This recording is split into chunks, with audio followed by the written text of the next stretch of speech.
Hello and welcome to Stampscapes Live, or if you're watching this on replay, thanks for checking it out. We're going to do just a really basic scene here, just in terms of kind of the approach to it. We have a piece of half-page semi-gloss cardstock right here. And I'm just going to stamp out a composition on here. I have a bunch of stamps here on my desk that I've been using lately. And I want to create just the basic structure of a composition. And I thought I would just finish it off really with some basic colored pencil techniques. Now I might add in some other things into it. Definitely some white pigment ink at the end. But the thing that's going to be a little bit different with this piece is, this is the foreground grass texture, by the way. And I stamped it in a really dark green here. It's almost black.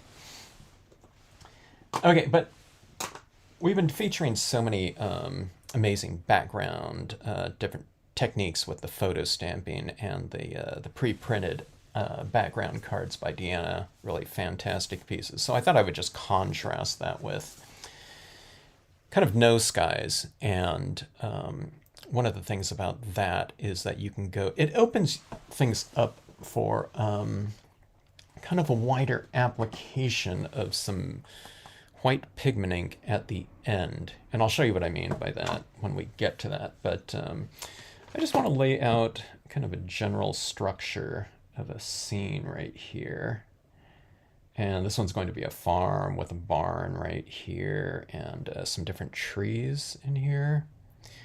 I don't have anything kind of, really, firmly set in my mind. I'm kind of composing as I go. It just happens to be a bunch of stamps that I just grabbed that were kind of right in front of me that I've been using. I don't put my stamps away after every use.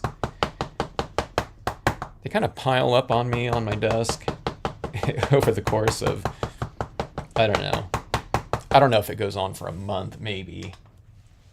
But the ones that I happen to be using, I just kind of amass, and then when it just gets crazy and I can't find anything, I kind of reorganize everything and put it away, or put them all away.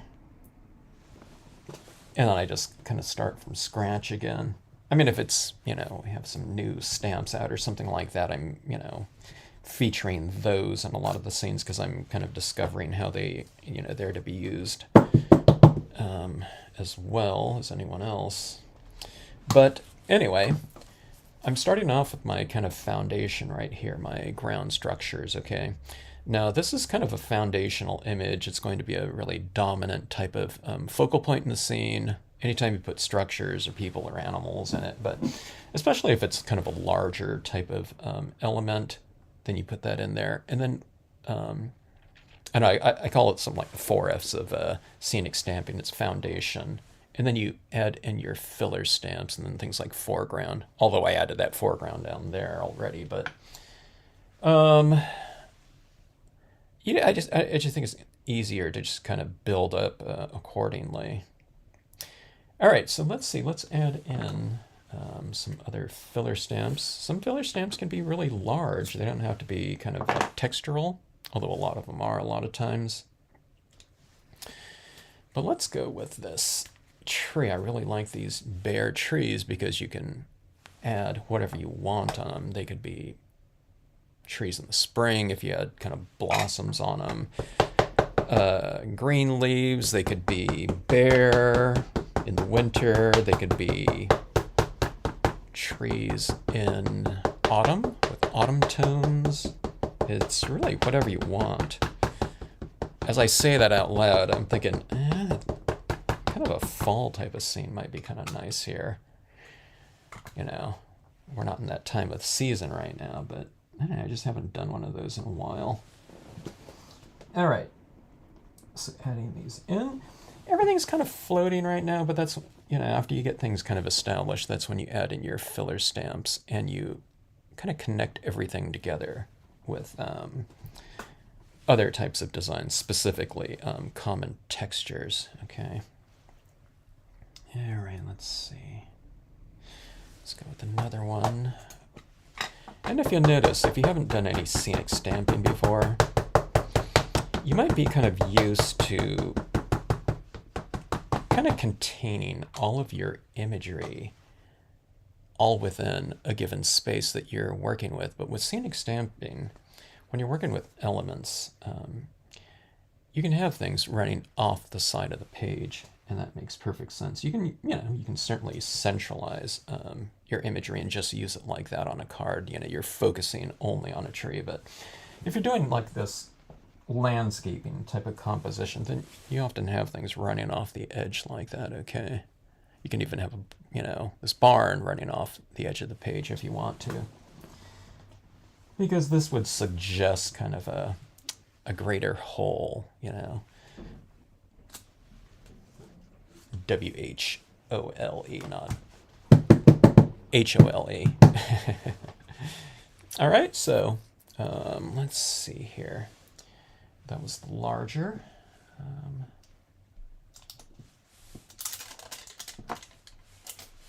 Kind of winter ash, and then we have the smaller one like this. So we'll bring a little bit of continuity to a background in here by stamping a smaller one a little bit higher up on the composition. I mean, it could represent, just a younger tree if you stamp it lower, but generally in Western perspective, the higher up on a composition something is located at least the base of it I'm talking about, not the tops. The farther back in the distance it usually represents. Okay, so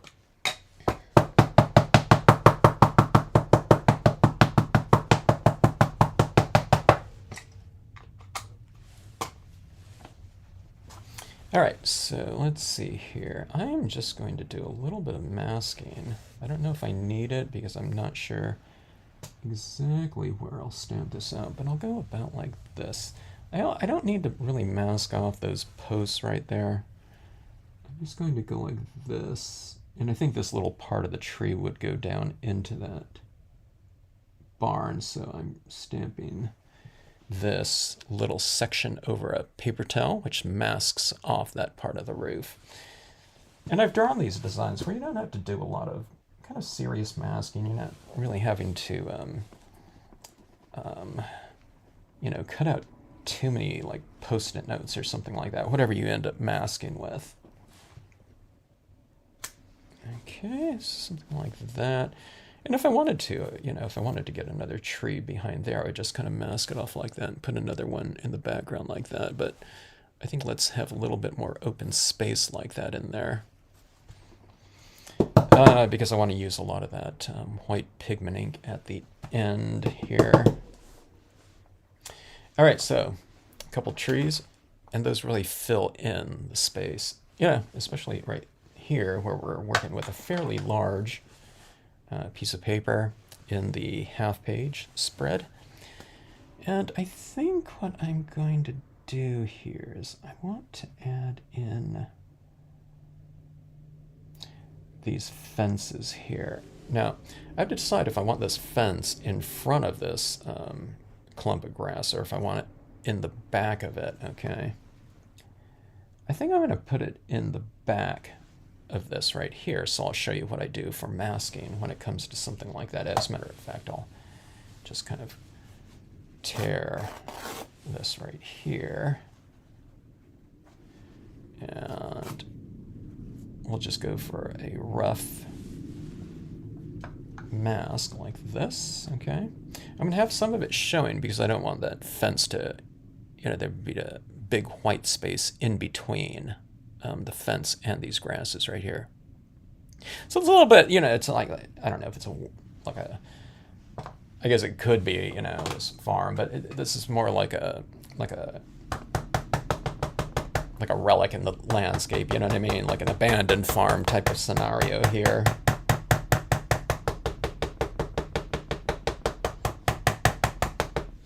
Although, we'll take a look and see how it looks after we develop it further. Okay, so a little bit of that grass showing like that. And we'll go like this.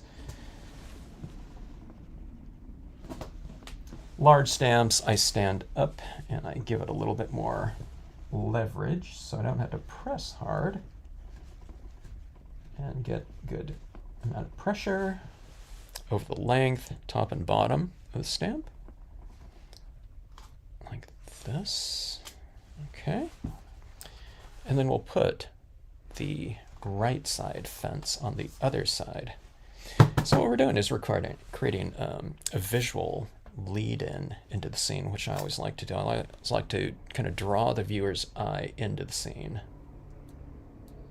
Now there's all kinds of, there's different choices here. I mean, I could put this fence right here in front of that grass if I wanted to, just by stamping it right over the top of it and not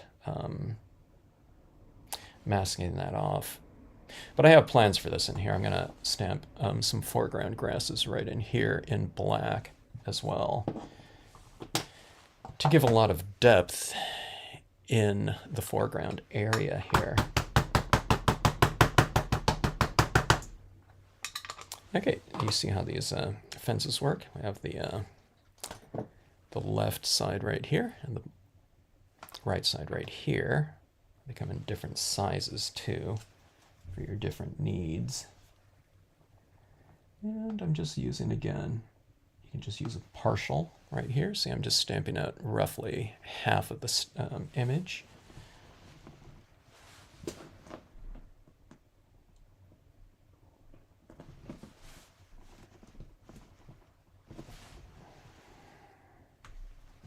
Oops, I didn't make a mistake. I stamped that in green.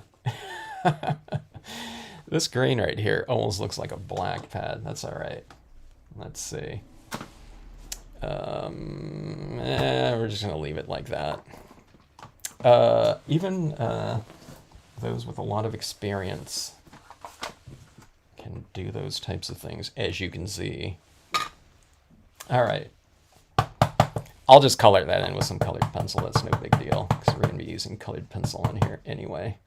Okay, this is some additional grasses right here, and you can see kind of doing them in two different colors like that, green and black. It gives a little bit more dimension. Most of the times I just stamp this out in black, but I wanted to give it a little bit more depth in this one, so I stamped foregrounds in multiple tones.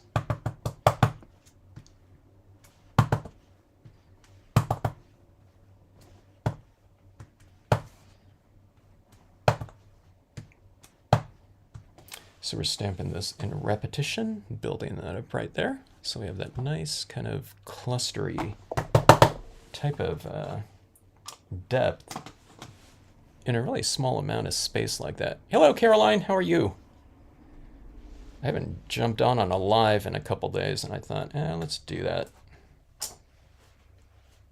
We'll see if anyone's around. Hope you're having a good week. All right, so right in here, we're going to, well, actually throughout this whole space in here, we're going to fill it in with some additional tones, okay? So I've been doing some different videos on the use of grasses within scenes. Let's do something right here too. Let's keep it interesting. Let's go with some green impressions. This is a really dark green.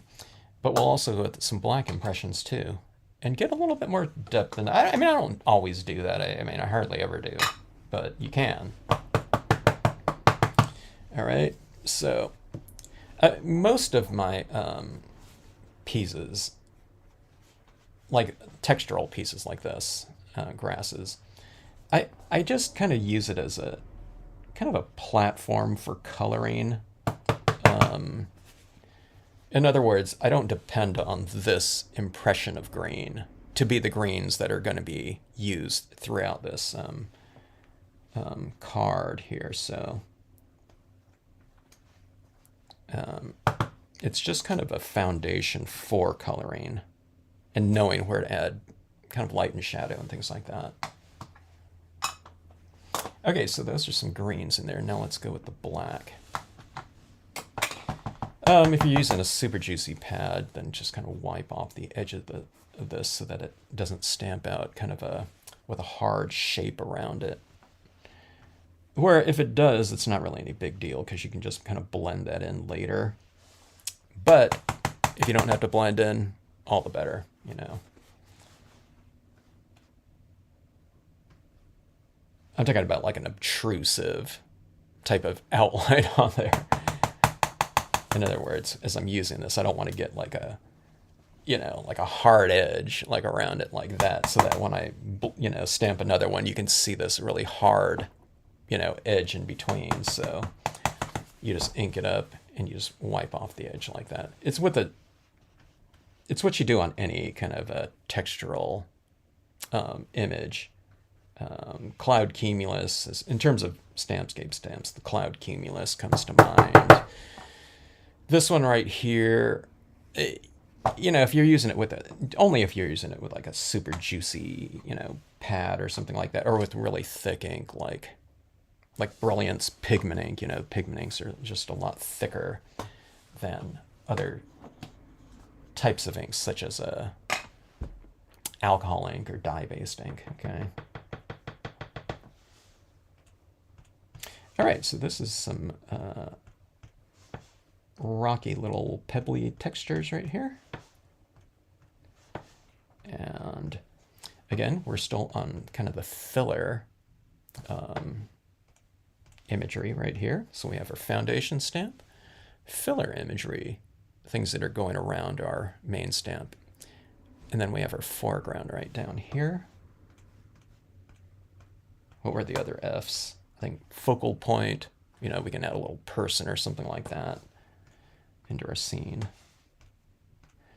But see this right here, I'm kind of leaving a little bit of a lighter area in here. I'm kind of going a little bit darker or more impressions around right here, but then you leave like the interior of this little, you know, whatever walkway up to the barn like that. And you leave it a little bit lighter like that in there. Because if you can have kind of these pathways, visual pathways I'm talking about, like streams or lakes or anything like that. Anything that's kind of leading the viewer into the scene, you don't want to block it off. You kind of want to have it like a, I don't know, it's like a yellow brick road or something like that. It's this illuminated kind of thing, because people tend to kind of, their visual pathway will follow kind of the light, you know, wherever you want it to go. So you just leave a little bit lighter, and what you'll do is you'll draw the viewer into your scene. And that's why I didn't block this area off too. You know, I don't have a fence right here. I mean, you could put a gate or something like that if you want to, but you can see this grassy area. I've left like space in here for the viewer to enter the scene. It's more of a welcome, you know, type of thing. I don't know if I'm doing this all for like a Halloween scene, a scenario. You know, maybe I block it off and it's like this kind of ominous thing, like do not enter, you know, type of emotional quality to it. All right, so that is some filler right there. Okay, there's your basic composition right there. And what we'll start doing here is we'll start filling it in with some additional tones. So I happen to have some of my green tones out like this. And I have a little bit of brown right here. And we're going to focus on mostly these colors in here, okay? 95 degrees. Where are you again, Caroline? It's pretty warm. I want to go to, I wanted to go out to do some hiking in the desert, but it was like out in Joshua Tree, it's already up to 100. So that pretty much took that out of the equation. I can handle 95, you know, with short hikes. I'm not going on like long trek or anything like that, but yeah, that 100 is a little bit too much, you know. Or actually, I wanted to go camping, but that prolonged kind of heat outside might be a little bit too much. Okay, so adding in some of this light green in here. Will you make cats and kittens stamps sometimes? I I don't know. I hadn't really thought about it before. I don't really see those as kind of like a wild type of thing. Maybe for like a Halloween cat, like a black cat or something like that. Cougar, maybe. That'd be a wild cat.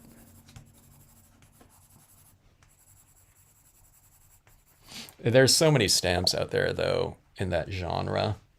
I don't know. Do you is that what your favorite animals are? And how many do you have already? Some of them, I don't know. I don't know how many kind of realistic cats there are out there. Maybe that's what you want. Sometimes, a lot of those types of animals out there, they're kind of more cartoony types of, takes on a lot of different types of animals. And sometimes people, that's not really what they're going after.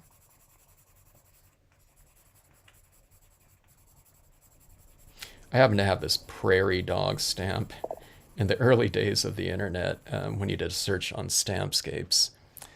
This one website came up and it was like a prairie dog kind of fan group or something like that. And they just posted in there that,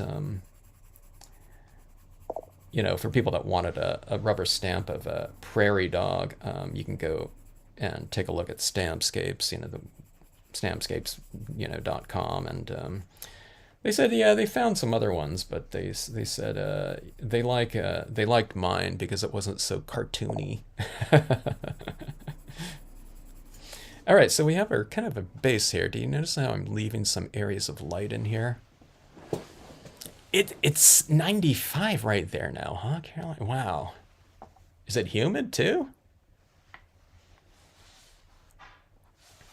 Yeah, if it's already that temperature out there right now. Yeah. What are the highs typically? And is that usually August then for you?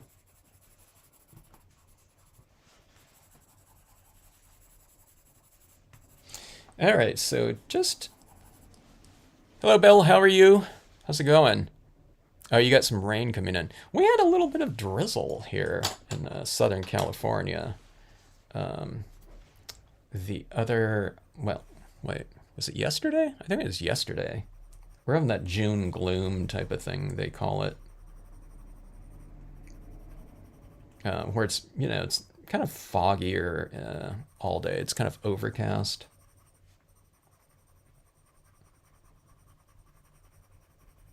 Which I don't mind.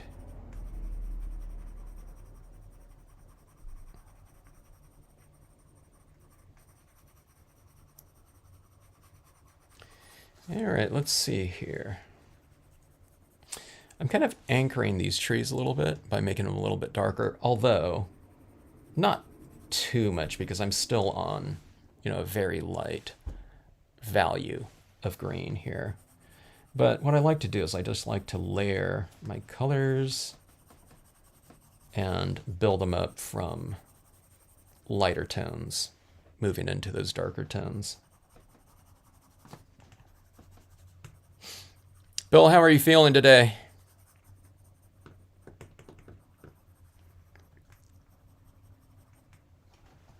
Oh, wait, Caroline. So is that five in terms of cats? Cat stamps. Brother-in-law passed away. Oh, sorry to hear that, Bill.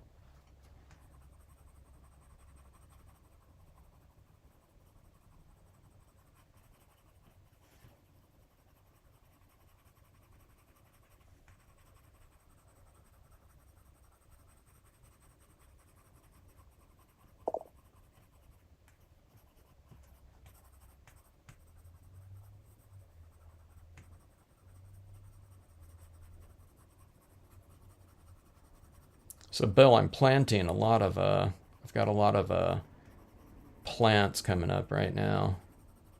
I bought this pack of like 50 different seeds. I never used to buy it, something like that, but I did, and I don't know. I got around to planting. I don't know. It's been a few weeks now, but got a lot of different things that I just normally would never plant, but they're coming around. I think I've mentioned it in other live streams. Okay, so here we go. So we're developing these tones just really slowly right here. And you notice how you still see some of those brighter greens like that because I'm not going over everything completely with the next kind of incrementally darker tone. We still have all this area in here, and that'll be kind of more of a like a beige brownish tone. I'll bring some of this green into it though a little bit more. It should be noted that I'm not a colored pencil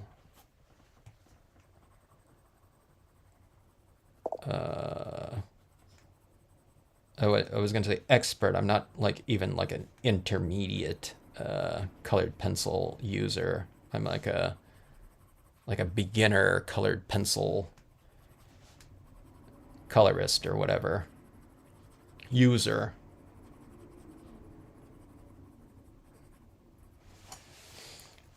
I've always had them, but I just haven't really used them very much. I started smudging around a little bit of ink. I think it's like on my hand like this, going through it like this, over the top of that right there. So what I'll do is I'll just put this right down like that a little bit. Although I've probably smudged as much as will smudge now. I haven't decided what I'll do in the trees yet, though. I'm thinking about those fall tones that I really like doing those different types of bright colors up there. All right, so in this sedge filler stamp right here, we have all these little textures in here, and that's largely what I'm coloring darker in here, okay? I'm looking for those darker areas in there, so that this gives me kind of a foundation. So I'm not just doing like this flat green, like AstroTurf carpet, you know what I mean? Or something like that. There's different like undulating little, grasses at different heights. So you just kind of stamp this out and you just kind of, you fill it in with some lighter tones. But when you get into like darker tones, mid-tones, darker tones, then you start focusing more on these kind of shadow areas and just go in there and color them. You don't have to color them all, but you just kind of hit those a little bit like this, and it turns into a more varied surface terrain. Let's see, you got humidity. Yeah. So when I started teaching around the country, this is years ago, yeah, I really experienced what humidity was like. It can get humid out in Southern California, but yeah, just traveling around, I really got a much better view of that. Florida, I think it was the Orlando area, but I don't think, no, yeah, I wasn't traveling like everywhere all the time, but 2 or 3 trips a month. But I remember specifically, I think it was Oklahoma or something like that on that trip. It was like, wow, this is really humid here, just in that time that I was there. And I think, I'm trying to remember. I think it was one of those trips that, I really hadn't had to use in my life, like the air conditioning, like at nighttime. And that was, I don't know, on some of those trips, it was like, yeah, yeah, you definitely had that thing blast. I don't know if it's blasting, but definitely on all night.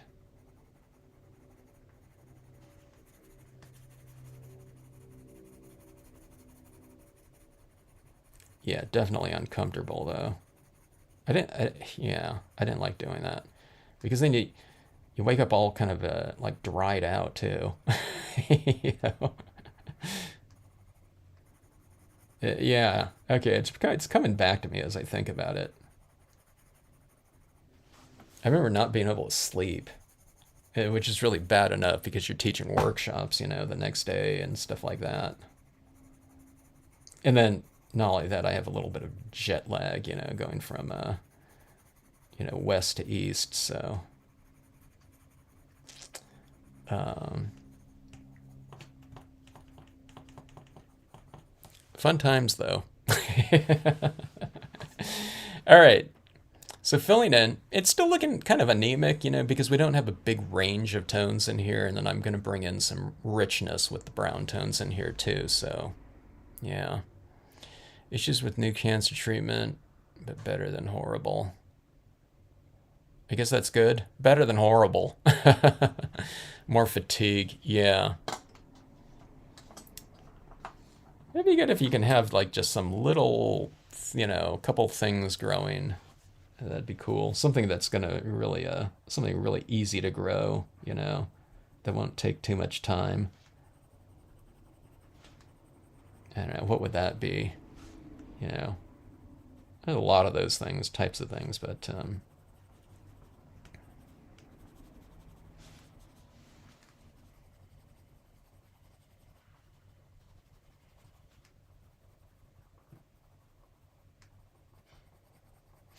all right, so this is a darker green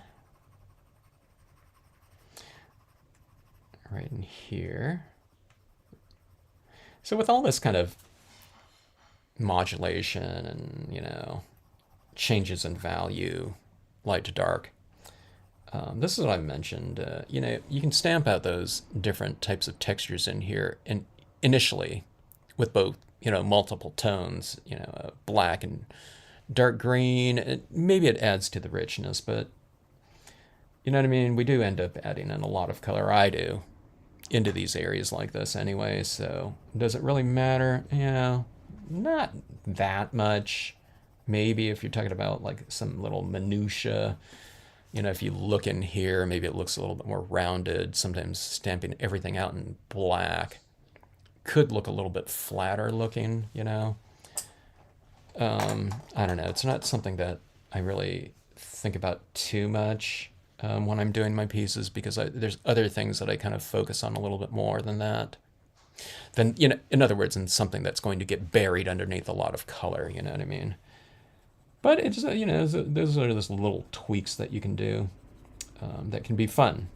It's not really a big hassle to just stamp, change up and stamp something in one color and do it in another color as well. It's just like this foreground down here. I mean, that all could have been black too. But it's just one of those little tweaks in there that you can add in.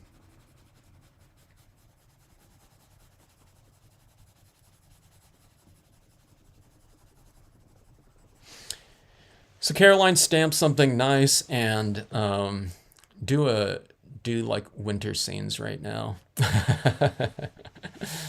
And cool you down like that. Caroline, I don't know if you're asking me or Bill, but a lot of times I plant those types. Usually, for me, I always used to plant things, or whatever, historically, things that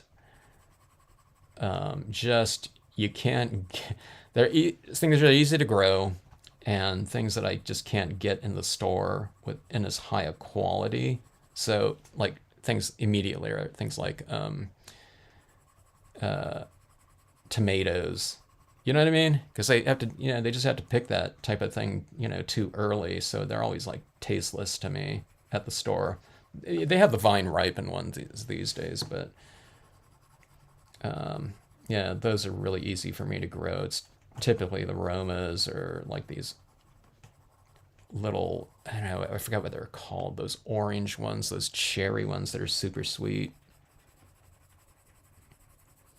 And then I've always grown herbs, fresh herbs, because I don't want to buy like a pack in the store of those.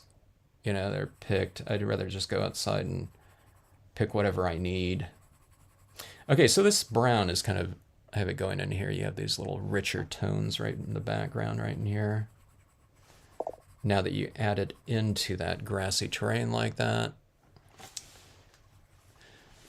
I think my camera's a little bit overexposed. Did I still have it? Let's see. Okay, that's a little bit more like it here. It's looking really anemic on camera right there.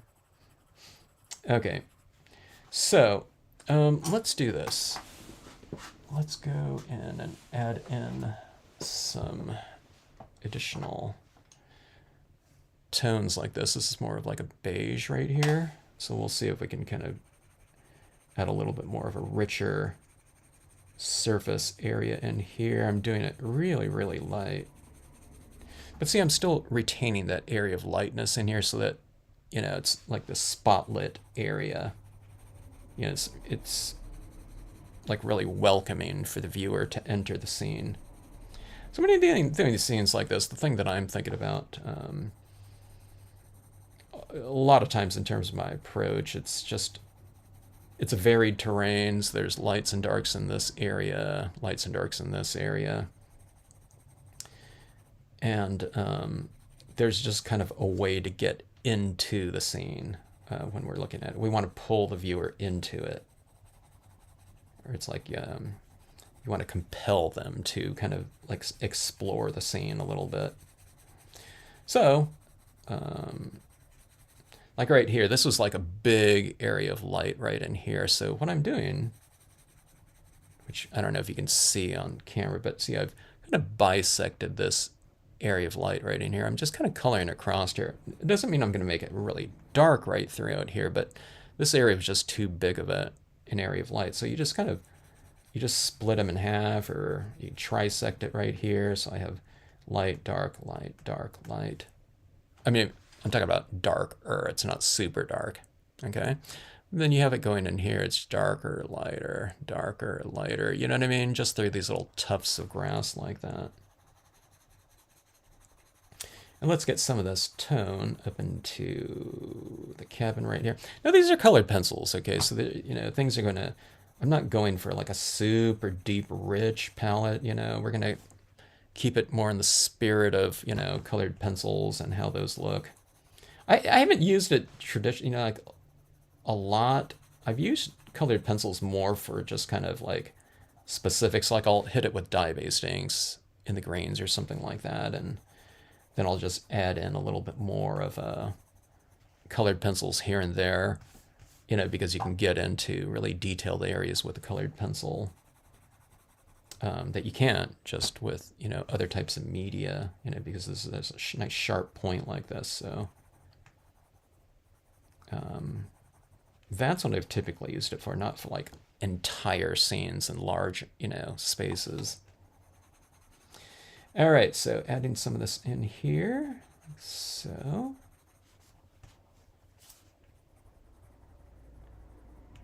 but this time, since I got that seed pack of 50 different things, I don't know, I'm planning all kinds of things, that I never have before.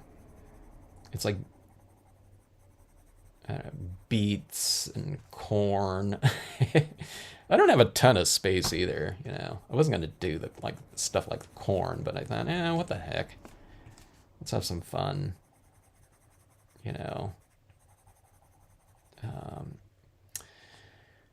all kinds of different herbs, dill that I don't really use dill, so I haven't really planted that before, but I thought, I don't know.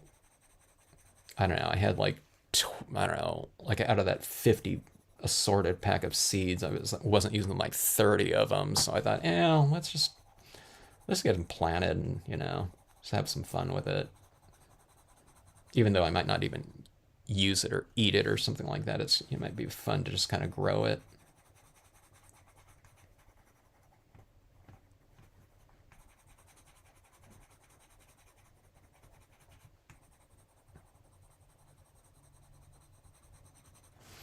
Okay, so we're getting a little bit richer in the grass areas, with a little bit more coverage in here. Yeah, edibles or yeah, no, no. Some of so I didn't know about things like companion planting. You know, I don't know. You guys might know all about that. I didn't know about like companion planting. So I've got some like marigolds going. I don't know. You're supposed to like you know marigolds if you grow them next to like what was it like tomato plants or something like that. Or like carrots next to tomatoes, stuff like that. I didn't know like that type of thing.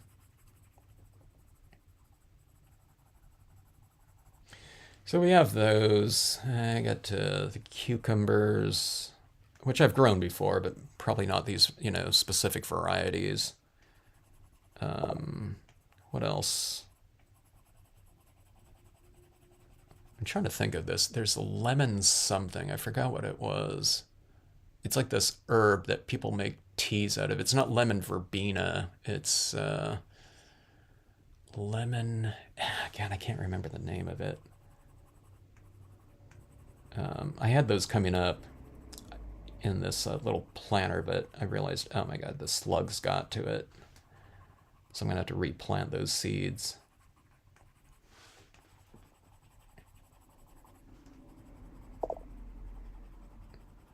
But I know I forgot the names. There was so many. I don't know. There's so many different things. But what else was there? Endless. There's different types of tomatoes, of course. I don't know, what is there? Like 100 different tomato varieties. Not in this seed pack, but I thought, okay, I'm going to try some of those, different ones.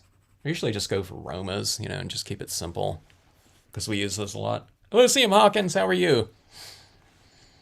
Let's see. Homegrown, yeah, homegrown tomatoes are the best. It's nice being able to go outside, just kind of pick some stuff too, isn't it? Yeah. And then you can kind of keep them out there on the vine for much longer.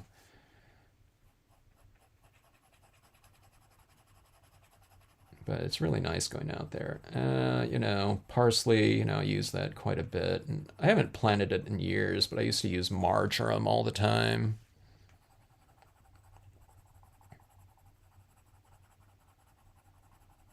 So I've got that going again. And so another one that I haven't had growing on a long time are chives, stuff like that. Um, there was leeks. I'm trying to remember all these things. There were so many. That's not something I really grow too much. Like carrots, I normally don't do that, because they're so inexpensive in the store. They might not be as good tasting, you know what I mean? But I usually don't do too many like that type of thing, but I am now. Someone's just joining in and saying, "What are you talking about?" What does that have to do with rubber stamping? Well, we're going to plant it in this farm. We're going to buy this abandoned farm right here, and we're talking about all the crops we're going to plant in here.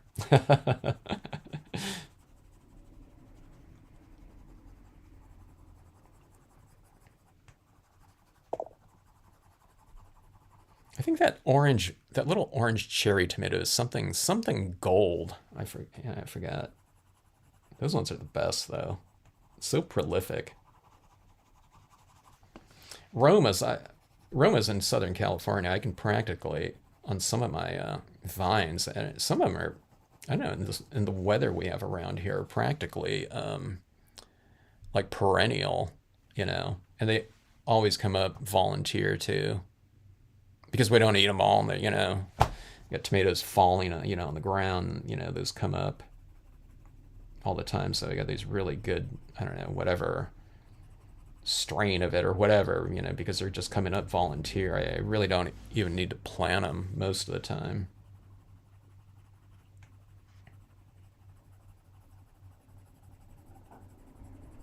Anyways, folks, if anyone's watching, like, Bill's a big plant guy. Yeah, yeah, I got the thyme going, um, which I've often grown before. That's one of those herbs that I use quite a bit when cooking. So it's like one of those things. I mean, I bought, you know, dried thyme before, but I really like using the fresh stuff.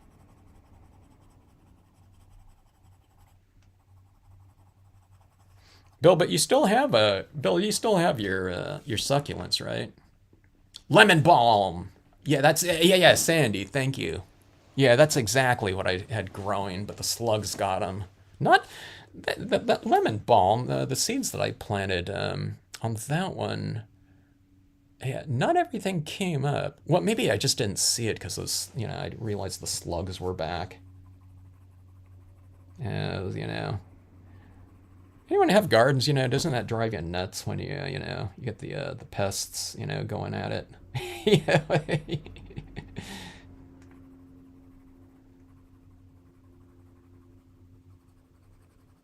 You feel like the fury. It's like darn it. So you're growing these things almost like they're like little, like babies or something. Yeah, lemon balm. So yeah, so I watched a lot of like videos on lemon balm, and the thing that got me was someone was talking about how if you get that lemon balm, you just kind of walk past the plant. I don't know if anyone has it going growing, but I like to smell things in the garden. So we have like a Meyer lemon, um, like a dwarf Meyer lemon, and I love it. That whole backyard smells like those lemon. I mean, the blossoms. And I love that smell back there. So I thought, okay, well, if that lemon balm, if that puts off that scent, I want to plant it. So I thought I'd give it a try. But that's one of those that I would just normally wouldn't have thought to do. There's like a lot of videos out there on just lemon balm here on YouTube.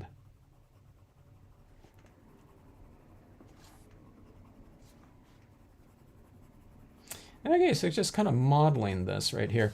So the thing about this is that we have these areas in here, okay? Now this one, like I mentioned in the video description, I'm going to leave the sky just white like that. We've been doing all kinds of like dynamic backgrounds, and just stamping over, photographs and things like this.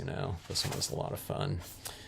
And the Deanna Cedillo's really great background papers, are really featuring some really dramatic skies. But so I don't know, we're just like flipping it, and we're doing like no sky in the background. But this is really going to open up some greater opportunities for kind of a larger application of things like this brilliance ink in here.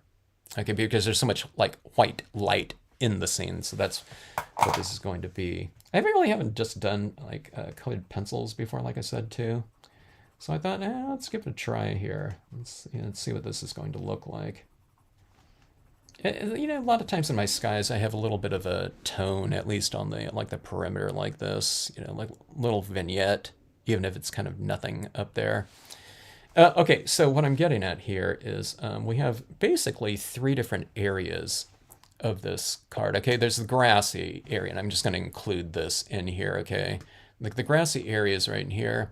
See how there's both lights and darks within this space? Not so much over here because there's like a little strip, but there's some areas that are darker than others, okay? And then I have this old barn here, okay? But you notice like on the side of the barn, I'm leaving some areas a little bit lighter, and there's some areas that are a little bit darker. Same thing on the rooftop, because we want to make it look kind of three-dimensional. It's looking a little bit maybe too anemic here. I don't want it like white. But I'll make some areas on here darker and lighter on both, well, three planes here. Here's one side, two sides, and like the top right here. But the thing is, so you just kind of, you just have you retain areas of light within all of these different spaces. It doesn't have to be white, but just a lighter area. So on this little path road right here, We have it both a little bit darker and lighter. There's not enough, kind of contrast yet, but I'll make it a little bit, I'm still working on this, but I'm going to retain some lighter areas in here. And that just, it's, it just kind of gives kind of a greater dimension, feeling of dimension and space on these objects, because we're just working with, two-dimensional piece of paper, it's flat. So the retention of light gives it more of a three-dimensional look. Okay. And that's often when I'm, kind of teaching, or I don't know, especially when I was used to give a lot of in-person classes. A lot of people are coming from whole area coloring, okay? And it's usually when like designs are like made of outlines, okay? And you stamp it out and then you fill them in all the areas uniformly, okay? And then what I was teaching them is that they can, keep their really good coloring techniques, but then just tweak it a little bit. And instead of coloring everything in completely, just do a little bit less coloring in all of your areas, and then you'll get this kind of glow kind of happening from having areas that are a little bit lighter, okay? And then what they did was, they just kind of worked on their transitions a little bit, instead of having it like, okay, I'm keeping some area dark and some area light. Instead of having this, as like the darker area and this is lighter, it's just going from dark like that, and then it's medium and then light like that. So a little bit of a transition, okay? So like in this road right here, you go from a little bit darker, and then you have a little bit lighter, and then I'm using less pressure here for the lightest area right here. So you get this transitioning area right in here, or transitioning kind of value range, okay, like that. All right. Yeah, the chives are perennials. I like going out there and chopping some of those chives like that. I usually just kind of sprinkle it or something like that. Yeah, I'm with you, Sheila. Yeah. So we're really spending a little bit more time with that this year. I thought, all right, I gotta, get out there. We have a couple planter boxes, and I've just kind of been letting it go and just kind of, I don't know, letting those volunteer things come up. We have some like oregano that was going nuts, and I don't know. I went out there and had to get rid of some of that. It was like taking over. But yeah, like herbs and stuff like that, and tomatoes. Isn't it kind of nice to be able to just go outside and grab something?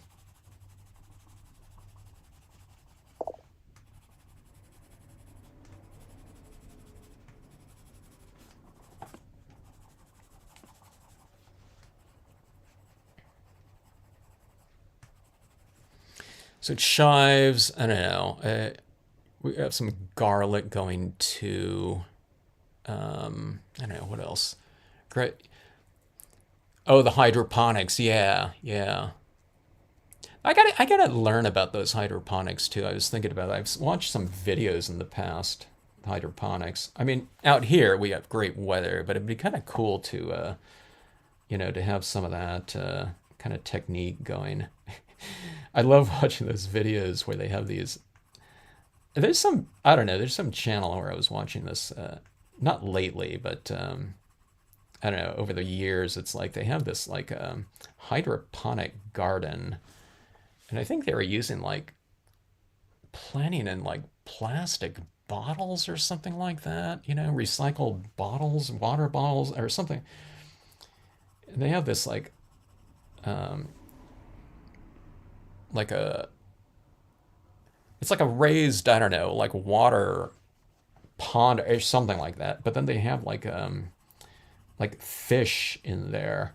It's like this little kind of ecosystem of things. I think I've seen it too, where they have like shrimp growing in there. I think it was like in the South Pacific or something like that, where they have like that. But it's like a tilapia farm going in there. So the fish are eating whatever. They're fertilizing the water. You got these things growing out of the these suspended bottles or something like that. If you just joined in, we're talking about the little kind of little fish farm they have in that barn right there. But yeah, but you got a lot of stuff going on in there, Rachel.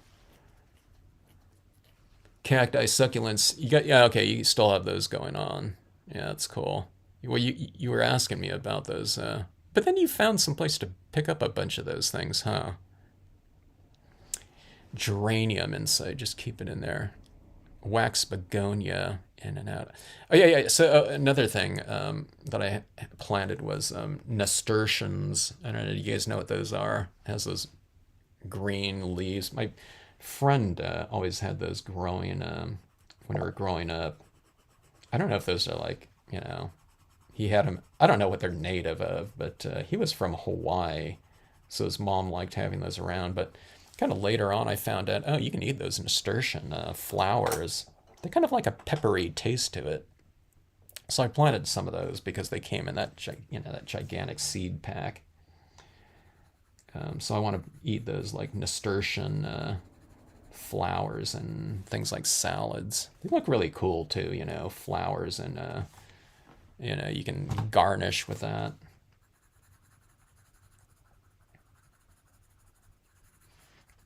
So we're talking about uh, this scene a little bit in stamping here, but I've always thought that food and things like cooking, it's like one of the ultimate mediums out there because it's one of those things that we can work with that, it involves like all the senses. You know what I mean? I mean, you can say that this is all visual right here, but for me, the things about stamping too are it's about it's kinesthetic for me because I like doing scenes that are really visually textural, okay? Because I like touch, right? But I mean, of course, this is like a two-dimensional type of thing. There's not like texture to it, so I try to make things visually textural. So that's why I use a lot of things like little rocks in here like that because I could almost feel what it would be like, to walk here, to touch that area in there.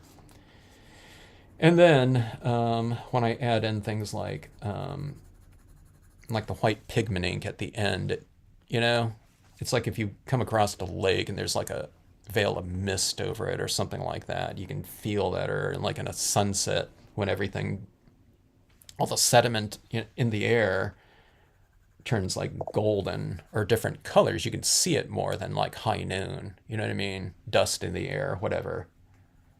If you're in, you know, like LA in the 80s, 70s, you know what I mean? It's, all the smog gets illuminated and beautiful and golden, you know what I mean? So you can see all this stuff in the air, so it becomes more kinesthetic because you're immersed in that. Okay, so I'm adding some black down here for some shadows. It's turning it a little bit dingy, but it's giving that shade, and I'll go back into it. Now, one of the things I did by mistake is I stamped out this fence here in a dark green. You probably can't even tell, instead of black, because my bottle green pad right here practically looks black. In fact, I'm going to put this on the back. But I said it's not really a big deal. People panic normally, but you just go in, and I'm just coloring it in with this black colored pencil, you know what I mean? So it's not like any big deal. You just fill it in, and you have a, slightly greenish tinge maybe to that fence, but it's not really a big deal. So, so you can look at your sensibility, when we're doing all of our pieces, or if you look for kind of foundational kind of types of aesthetics that you like, you can apply it to your two-dimensional work in stamping, if you're a stamper, or if you like cooking or anything like that, gardening, you know, oftentimes people have kind of like this foundational aesthetic that runs through everything that you do. But if you can kind of key in on kind of those things that you really like, then you can apply it in all those different areas.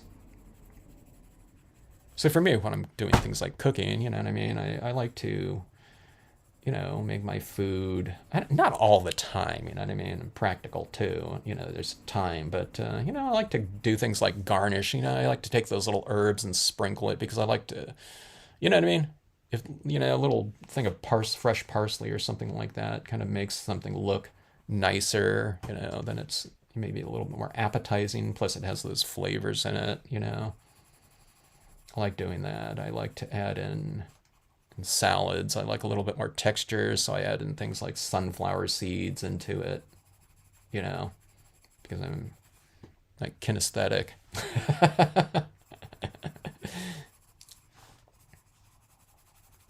Music, I don't know. Does everyone know kind of their, some of their foundational types of aesthetics that runs through kind of a lot of different things? Music, yeah.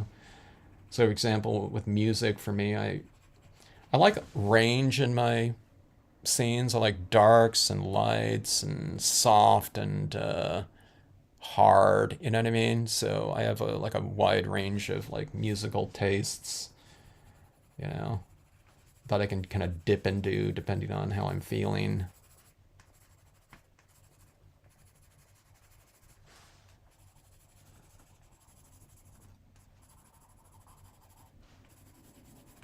So if you know your kind of dominant sense too, it makes it easier to kind of apply those types of things into your scenes too, or just stamping in general, your visuals.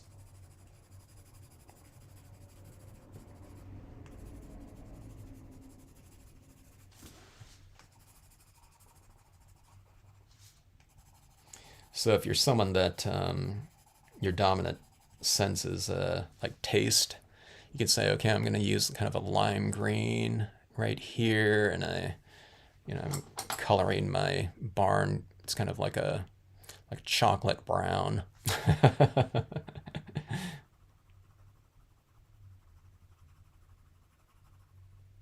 And you're going to give this kind of a, like a bubblegum pink, flowers in our meadow right here or something like that.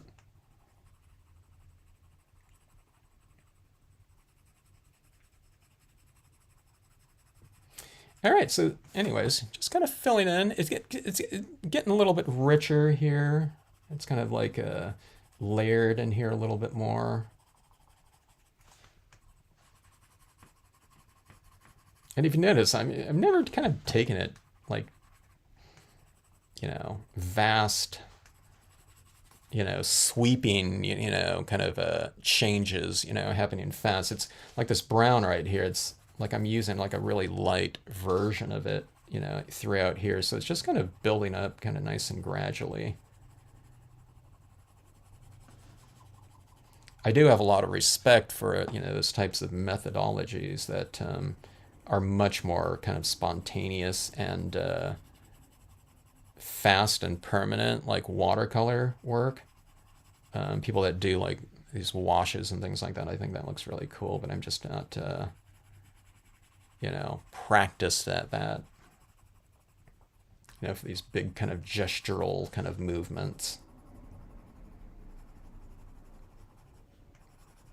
All right, so this barn's kind of coming around a little bit more. So I like it a little bit richer too, like I was saying. So I'm trying to build up some additional tones. Let's move into these. So I did I think I did, I don't know, like these two colors on there right now. So here's a couple more browns in the colored pencil range, at least in the set that I have. See, like this color right here, I got this like pencil set like, it must be 35 years ago. It's still like this stick. I haven't replaced any of these things, so it's like you can tell, I just haven't used these too much. It's like I said, I don't really know what I'm doing too much, but I'm just kind of using these this media like I do with other uh, media inks, dye-based inks, alcohol inks. I just kind of build things up kind of gradually. All right. This is a semi-gloss cardstock, so it's not,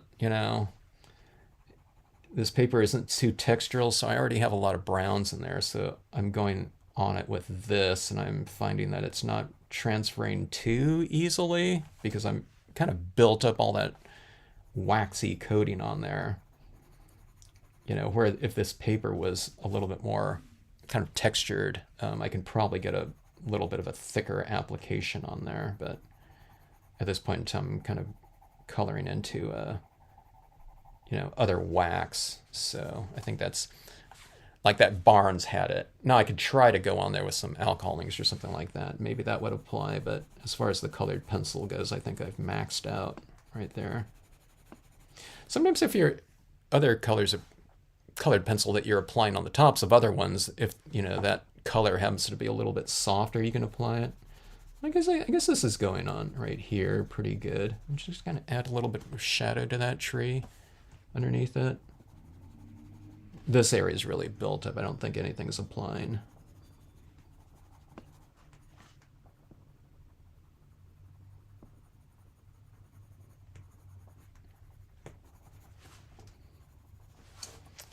Something like that there. Okay, see, when you get into your darker tones, you just try to retain some of those lighter areas in there. It's not really so much with the colored pencils, but when I teach people to kind of vary their tones and to retain some areas of light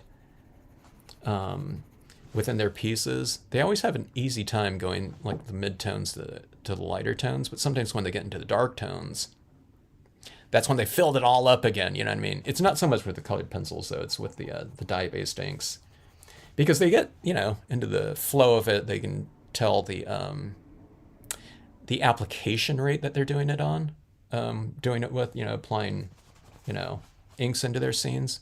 But then they might go to black or something like that, and they apply it at the same rate from the outside edge into the inside. But if you're starting off with so much of a darker color to begin with, if they're going with a really light tone, like a pale pastel green, by the time they go over here, it might be almost invisible because it's such a light color. But if you're starting off with a black out here and toning it in like this, with again, dye-based inks, sometimes it's as dark over here, but in that stroke. So the darker you go, you just kind of hold up a little bit more and just kind of condense those darker tones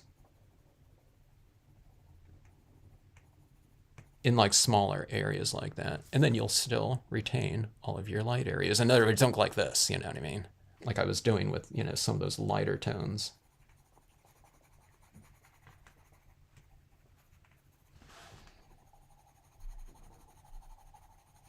But see, this is my little trick here in the with grasses like this. What you do is you just don't use only greens in them. If you use a little bit of tans and browns in there, it looks a little bit more earthy and kind of rich of a surface. And that's not just with colored pencils. That's what I always do with dye-based inks, especially like really bright dye-based inks. If I only use greens and grasses with dye-based inks, sometimes it looks kind of like it can look like a fluorescent glowing green or something like that, and like super super hot of a color, which I don't really like in most of my pieces. Unless it looks like a Martian landscape. Then you want it like maybe nice and super green when Mars was covered in that color of green. All right, so adding in some other tones, and I'm just making it a little bit brighter. If it starts dulling out too much and you want to kind of vary it a little bit more, then go in with some of your brighter greens in there again. If the brown kind of you know, took out some of the brightness or something, or too much of the brightness, then just go back in there and add it in. All right, so that's that. Let's go in and add in some paint pen work. I think I'm going to go with, let me see, what color blossoms should we add into those trees? You want to go with like white or pink? Could go purple, and that would be kind of interesting. Let me see, what was that about that? I see that lemon balm there. It's like a short bush. Oh, you have some of those. Yeah. Okay, so that's what I learned about that lemon balm too, is because I grow mint, and I don't want it like all, growing insane. So I have this perfect spot, I think, for the lemon balm. I'm gonna plant it in this area on the side of our house. Yeah. I want that smell, Sandy, like that. Sandy, do you ever use it to make tea or anything like that, or use it for anything? I mean, that's the type of thing I think I would just like to cut and just put in a little like vase and put it in like around the house or something like that too. Glad you like the colors, Caroline. Okay, so this is just some white I'm going to apply just kind of at the base of some of these trees here. Just so it doesn't look so wintry, you know what I mean? I want to put some blossoms up there, I think, for maybe like spring. We could still go autumn, though. I mean, there's, you know what I mean? The grasses are probably too green for like an autumn type of scene, but you know what I mean? This is stamping. You can kind of do whatever you want. But I'll start off with a little bit of white here, if this is going to be more of like a springtime type of thing. If it's going to be like an autumn type of thing, then I would typically, I would lay down the darker tones and then go to white. But on this one right here, let's just see what some of these little kind of white blossoms might look like on here. Maybe we'll add a little bit of green up there too now I think about it, just some of those early leaves up in that area, up in the tree limbs. Can't think right now. I'm thinking of lemon balm.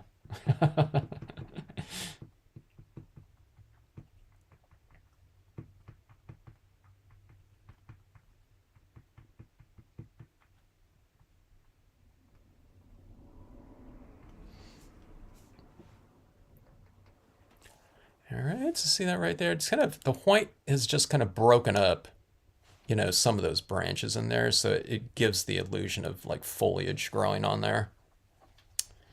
Is there a rule of thumb coloring light and dark on the bottom? Not really. You know what I mean? I mean, if I had, like a light coming from some area, like back here, let's say, for example, there's a moon, okay? I would really darken this in a little bit, and then I would leave the rooftop lighter, okay? So there's 3 sides of this barn right here. And I've tried to vary it a little bit. Like this side of this barn is darker. This one's a little bit lighter, like a middle. And then the rooftop I've left light. But, if you want to do a barn where that rooftop is like black or something, you know what I mean? Like that. I mean, that's fine to do too. You can give it like a type of, like metal roof or something like that. And I've seen people do the barn like black up here, and then they do this like red. You know what I mean? Like a well-kept, barn, like a working one. And I think that looks really good too. You can do, those things where they like the trim on the doorway is white and, it's like red or, you know what I mean? Or brown or something like that. And I've seen this treated differently. But if it's this kind of rustic kind of barn, like abandoned barn or something like that, it's almost like, sculptural kind of form out in the, the hills, I don't know, whatever, in the meadow. Like in California, I grew up in central, California, and there was a lot of like, when you drive around up there, there's a lot of these old kind of relics, you know what I mean? Structures that probably weren't used for a long time, probably a long time before I was even born. So often I do these things like just brown like that, like they're weathered. So I just try, for me, I just try to go kind of dark, medium, and light, you know what I mean? Just to make things look a little bit more three-dimensional like that. But again, you can do whatever you want on there. It could look like a new working, current barn, type of structure like that. Let's see. Let's see. Hello, military mom. How are you? Yeah, I'm trying to, do this predominantly colored pencil work, which I haven't really done. A lot of times I give a base coat of some dye-based inks, and then I build up my colored pencils on the top. But this is the best, like, carpeted, whatever, lawn, grass, not lawn, but this grassy area. I think that I've probably done just using colored pencils before. Because I usually don't do that. Or I use, some alcohol pens or something like that, and then I'll add in, some colored pencils. But I was curious, to see what it, I don't know, to see if I could do it or whatever, or what it would look like. Okay, so anyways, we're adding these little blossoms up into the tree like that. See, these trees are starting to come alive a little bit.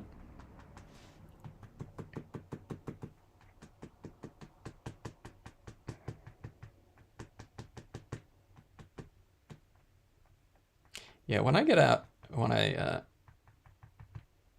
finish this piece, I'm going to go and plant some more of that lemon balm.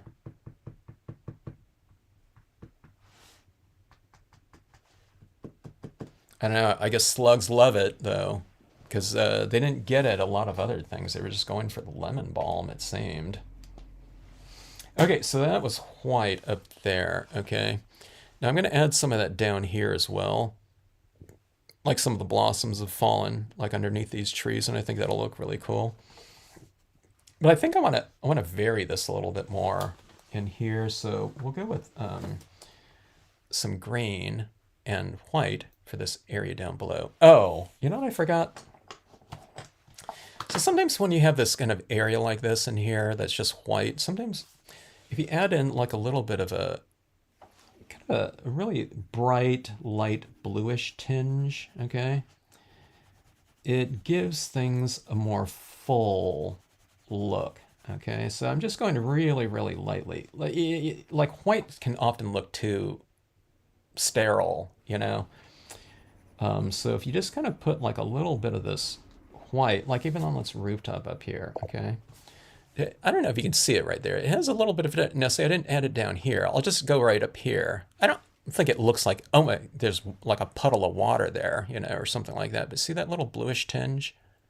It's different than that. But so it's like this kind of color right here. And it could be, yeah, like any kind of blue like that. So like this type of blue right here. So even if it's in like brown areas, like warm areas, if you add that little tinge in there, it feels a little different. It'd look good in here too, probably. If you wanted to add, those types of things in there like that, you can just kind of add it around in here. I'm not quite exactly sure what it does, but I've always liked the look of it, So it's kind of around, and I don't know, it's like a little bluish tinge in there. It's like a little hint of something, so it kind of brings it alive. We need some kind of little focal point in here, huh? Like a figure walking up that road or something like that. Hello, Linda.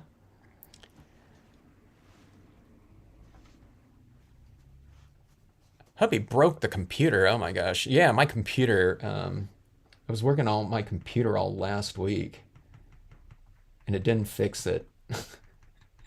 But I know how to change out speakers and the battery. I had to take out the entire motherboard of this really old laptop battery, so I'm waiting on the. I bought a new old refurbished laptop. So I'm getting that in, and I'm going to have to use that one. I hate computer problems, but I like being able to go in and figure things out and try to repair. I have no idea what happened to it. I think just the motherboard gave out or something like that, maybe.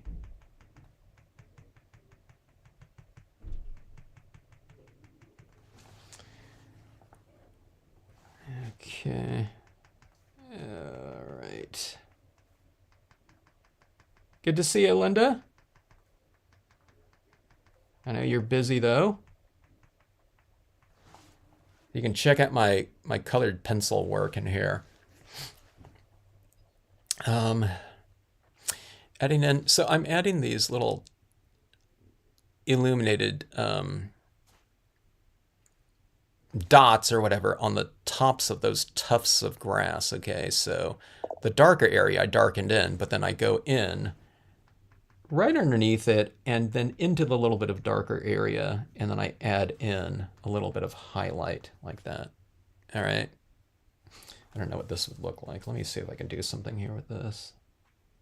You can add a little, you know, some kind of lighter grasses like that. That looks pretty good. And I'm doing this really finely right here, but I don't know if you can see right down here, this little lighter green touches right in there. I got the gardener outside, so I don't know if that's you guys are gonna pick up on that. Loud weed whackers probably on a mower. So this looks pretty good. I don't think I've done this before, but or to this extent, but I went with the dark green grass cluster, and then black with those reeds right in here, and then I'm coming back into those darker areas and just kind of adding in some of this lighter area. So it's a little bit more of a kind of dimensional foreground space right in here, which is pretty fun to do. See, I'm flipping this upside down because it's easier to do this little check mark like that. Like, this isn't like a natural motion like that, so you just flip it upside down and kind of put it in the direction that is the most conducive for that mark. Let me just see if I can do something right in here too. I'll do these little checks like this. Like around that base of that tree. I'm usually doing dots, as you can see, so I graduated to the check. That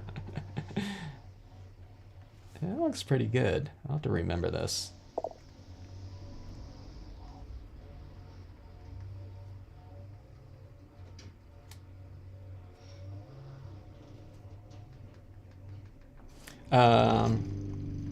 You might not believe it, but I'm a really slow learner, because this looks really good right here, and I've never done it before. You wouldn't think that probably, but there are a lot of things that I kind of come across that maybe I should have been, you know, could have been doing and really enjoying the look of for a long time, but you know, it didn't occur to me.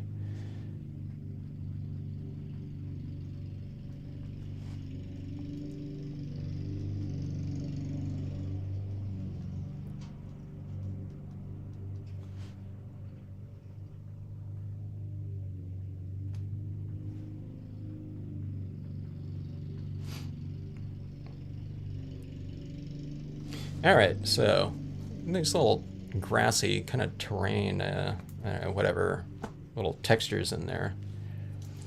With this pen, okay, let's add in some of the white in here for a little bit more contrast.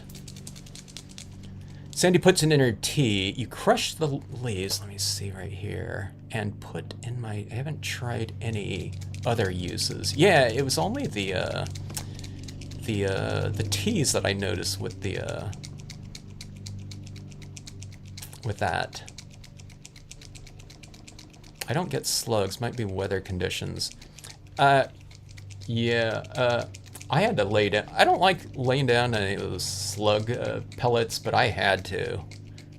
We had so many of them, and snails too, because I don't want to. I've got a bunch of earthworms in the planter boxes, really healthy things, so I don't want that in there. But it's like I don't know what else to do, That. I saw some people doing some kind of like a kale and clay spray or something like that, but I don't know. I had to act fast, I can't have my my plants getting attacked like that.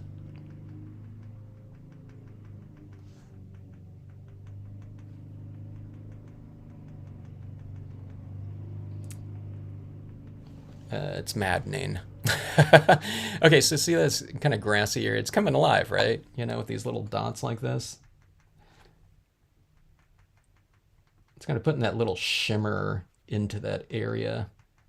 So this is what happens too, when I add down a lot of tones in here. This one wasn't too bad, but when I'm using dye-based inks and alcohol inks and sometimes colored pencils over the top of that, my grassy areas they get nice and rich with tonal gradation and depth, but it looks a little bit like everything's soft. So it's a little bit what I often refer to as kind of muddy. The tones are really deep and rich, but from a textural standpoint, it's just all kind of, you know what I mean? There's variation in there, but these little crisp little elements in here are what really bring it around and kind of, like almost like save the piece for me. Okay, so see on this fence right here, I'm adding in some little highlights on the tops of the fence like this. It's already in the design, but sometimes it gets filled in with color, so I just kind of reiterate it. I guess so. There's a lighter kind of top rail right in here, and I put like tonal gradations and things like these, whatever you call them, rungs or whatever, like this. And you just kind of bring them out again, and it looks a little bit more three-dimensional. See, with that little white on there like that. Or if you want to do it on the post, you can. You don't have to, or you don't have to do any of it, but it makes it a little bit more dimensional. It makes this kind of stand out from the background a little bit. Or, I don't know, whatever, sometimes a lot, like on these posts. Like that. So see that little kind of line like that white line right there? See this right here? This one doesn't have any of it, so I'll just go in and just kind of add it in like this.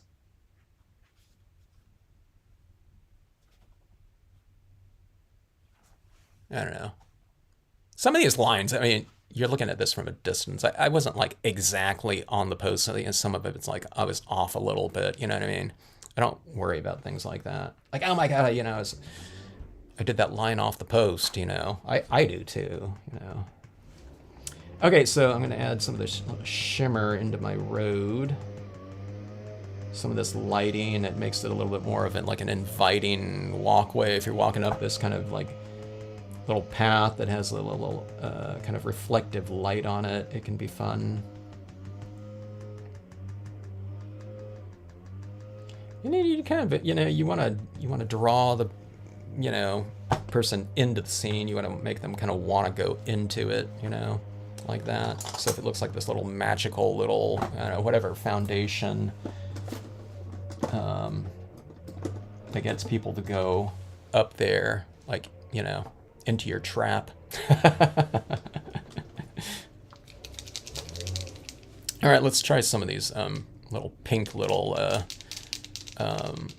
blossoms in our tree. So we're gonna bring the trees to life a little bit more. Oh yeah. And I forgot I was gonna do a little bit of green up there too.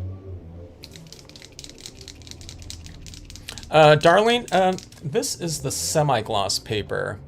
So I'm using the semi-gloss. You can see it has a little bit of a sheen to it, like that. Okay, here it is like this. I guess some of the sheen, that's, is the all that colored pencil and wax on there. But so the semi-gloss for use with the colored pencils. Now for colored pencils, I mean, it's, a matte would be more traditional for that, something with a little bit more tooth to it. But one of the good things about the semi-gloss for me, it's the impression quality is really good on kind of smoother papers, and if they're a little bit more coated, then your inks from your impressions aren't soaking into the page quite as much, leaving you with, potentially a darker impression, crisper impression from, having a little bit more of a coating on it. It's a very mild coating. I mean, this doesn't look like glossy whatsoever. They call it semi-gloss, but it's way closer to matte than it is a gloss. Okay. But, you can use like reasonably soft colored pencils on semi-gloss, but you get the retention, for the impressions with the semi. It's like an in-between, you know what I mean? But I know if you wanted to do more effects, and get more of like a textural effect with colored pencils, then a matte would be better, something with a little bit more tooth to it.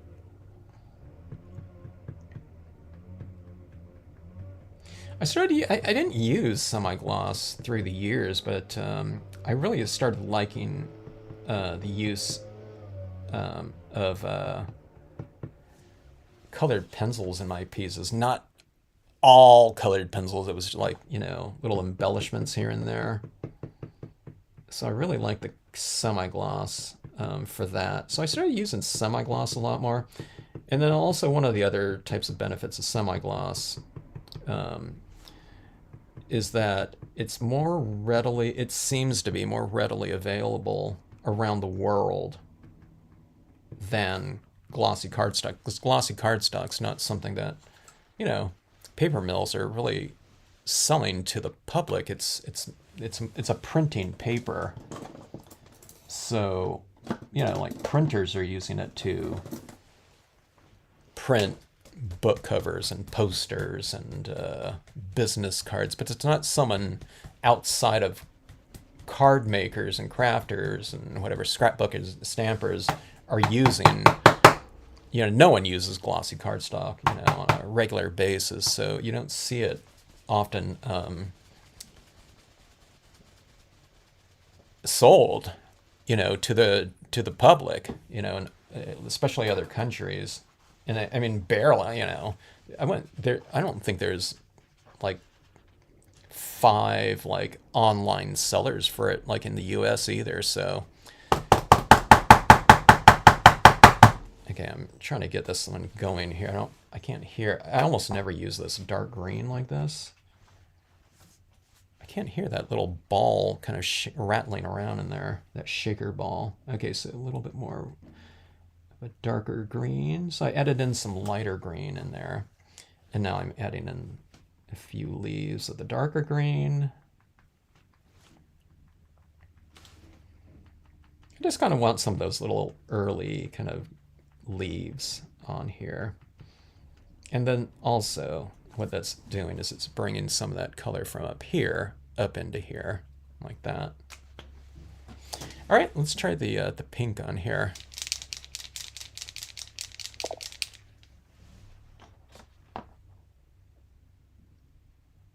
Oh, it's the next door gardener cutting the grass next door. But it's still really loud. Hello, Megan.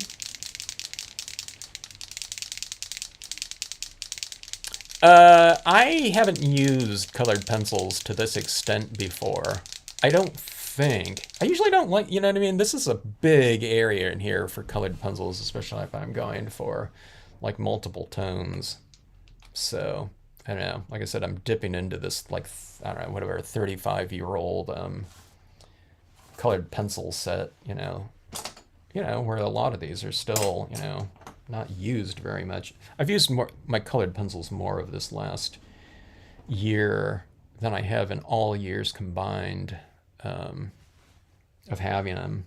I've kind of had them sitting around on my desk here, but yeah, I just barely used them. In the early days of rubber stamping, like in the 80s and early 90s, mid 90s a little bit. When you saw rubber stamping in Germany, or from German stampers, it seemed like they were all doing landscapes, and they all, it seemed like, they all used colored pencils.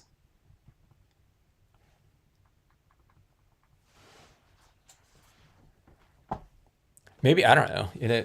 Those were the days like pre like stamp pads too.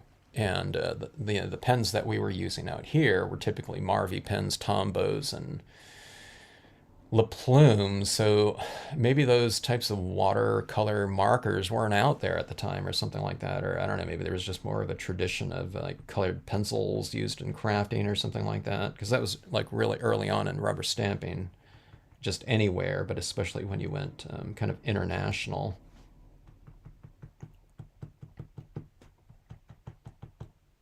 All right, so this is kind of bringing these little trees to life. I tend to like group these little dots in here. I'm using the 2mm, or I don't know, 3mm paint pen, which goes a little bit faster than the 0.7, but if you have a 0.7 or gel pens or something like that, you can do that.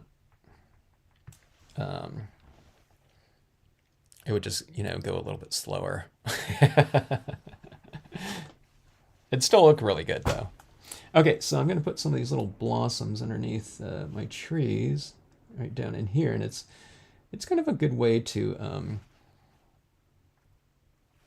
kind of incorporate the two objects, other than it being planted in there and anchoring it down with a shadow. Okay, like that. In fact, this could use a little bit more of a shadow, but I'm kind of bringing some of this down here like this. It kind of creates a little bit of an interaction between that tree and this foundation right here.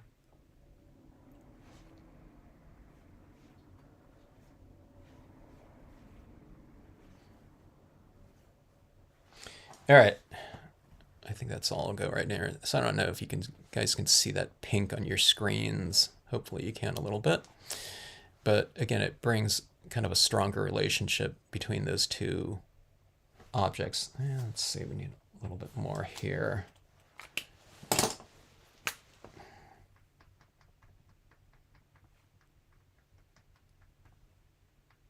And I want a little bit more volume in this tree right here.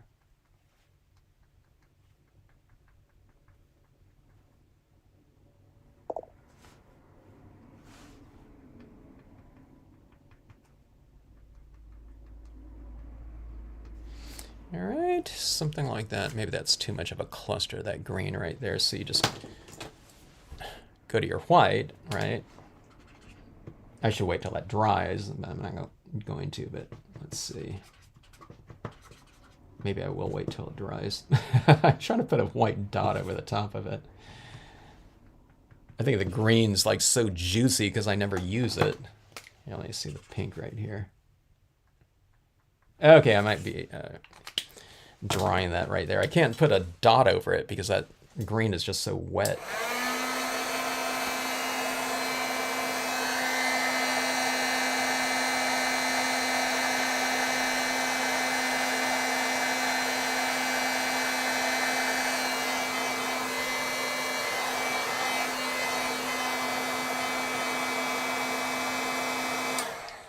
All right, that should do it. Let's see here. You can tell I never use that dark green, hardly at all, or ever. Okay, there we go.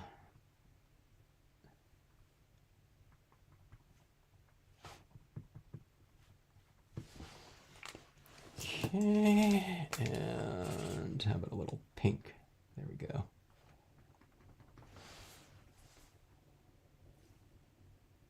All right, let's see. We have all that done there. And what we'll do is we'll bring in kind of the atmosphere and mood into the scene with some of the white pigment ink.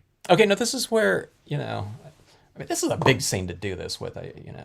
My lesson here was kind of the retention of white up here in order for it to kind of open up some doors for a greater application of this into the scene, because there's all this white up here, so you can really add in a lot of it. Okay, now if the scene gets really dark,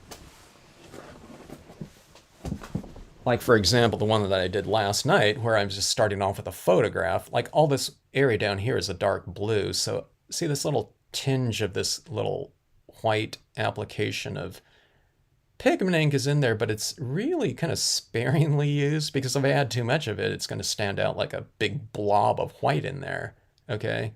Because this is a dark area down here. You have a little bit of right there too, but this opens things up though a lot. If you like that type of look, that atmospheric look, and that's what I'm going for in my scenes a lot of times. It's that kind of mood and atmosphere. And this is just a really easy way to do it. Now, just the retention of a lot of white, especially in the sky area. That's just it's a natural place to leave it. Like, okay, I need to. Speaking of all this, I dried that little area off like that, but I can see these little glistening, little super wet balls of green in there. I'm going to bring in a lot of this white throughout, then I don't want to start dabbing it down there and dragging around kind of wet green acrylic paint there. So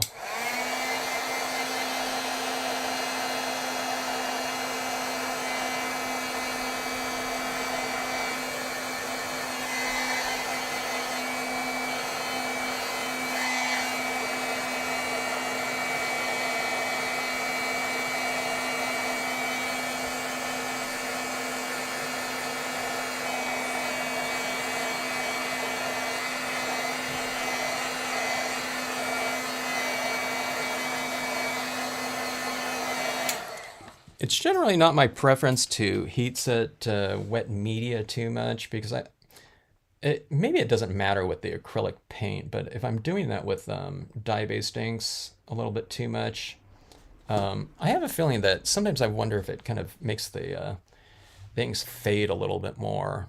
I mean, you can hit it with some spray sealant and it brings it back, but sometimes I don't know. I just like letting it air dry.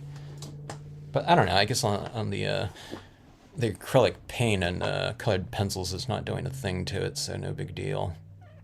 All right, let's see here. Okay, so white pigment ink right here. And you regulars always hear this all the time, but 100% cotton ball. The acrylic ones just do not work at all because they don't absorb liquid. They kind of wick it away, okay? But you don't want this all frayed. Oh, this one's looking pretty tight like this. But what you do is you ink it up and then you press it down like that to press some of that ink back into the past the surface, okay? Like that. Smash it down again a little bit like that. Okay, now my pad is kind of drier, all right? It's not like super juicy, okay?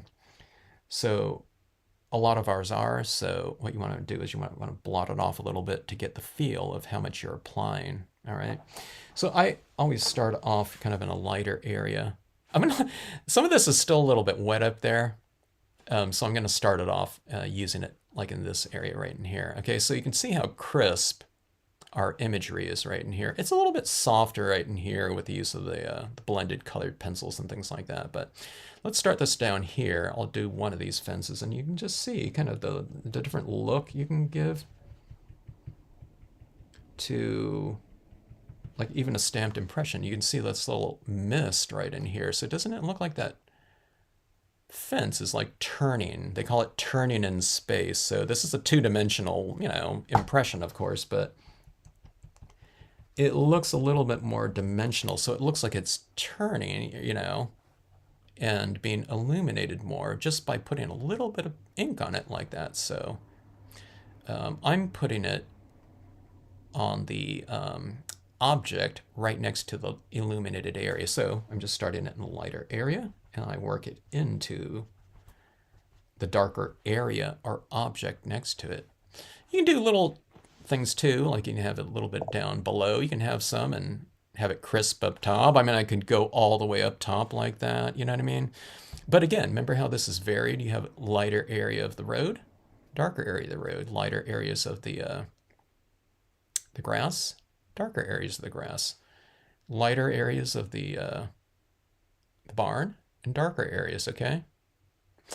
That's the same thing right here. Here's a textural type of thing. So you have some lighter areas of this fence now, and it's just all stamped in black, but look at how dimensional that looks now. So you have a lighter area of that and a darker area of it. So in other words, just don't do it over the whole thing, unless you want this whole thing under a veil of fog or something like that, which might look interesting. But, you know, short of doing something like that, what you do is you just kind of add it on a little area like that. Now look at this little misty kind of light that's bouncing off of your object like that, you know, giving it kind of a cool look. And texture too. So it's lighting and texture, it's depth. We have this tree just stamped all in black, right? But if you want to, this is, you know, going in and adding texture and lighting to it. So it's like a little bit of kind of mist at the base of that tree. And look at that tree now. You know, it's like you've enveloped the tree base in a little bit of this fog like that. Here's a little bit too much, so you can just kind of wipe it off a little. I'm wiping it off with a clean part of that thing, or you can kind of dab off with your finger like that. All right, so you can see like the difference right around here. Sometimes if you don't want it just to go over the whole thing, you just kind of mask off a little bit of area like this, okay? But let's put a little bit of fog or whatever, mist, like right back in here like this. Let's see what it looks like. If it doesn't look good, you just kind of remove it. You just dab it right off and it'll come right off like that. See that right there? Let's do the same thing over here like this.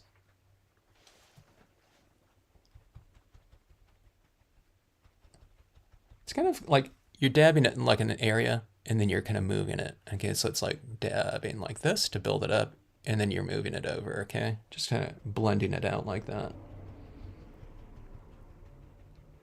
And then you're really utilizing the drier version of it, you know, to kind of spread it around a little bit. Okay, you have something like that. And we'll just keep doing this type of thing. We'll kind of oscillate the use of, well, it's white pigmenting, but it's like fog or whatever, mist in here, okay?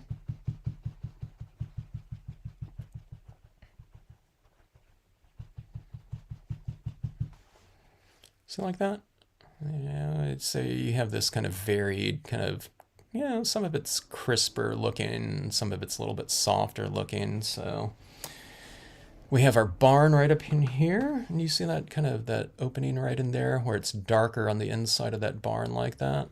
Watch this. I can put some of this in here, and now look at that. It looks like that light is coming into the barn like that. I could put some of it in front of it like this, like a little low-lying mist. I'm going to squeeze this and make it a little bit more narrow here.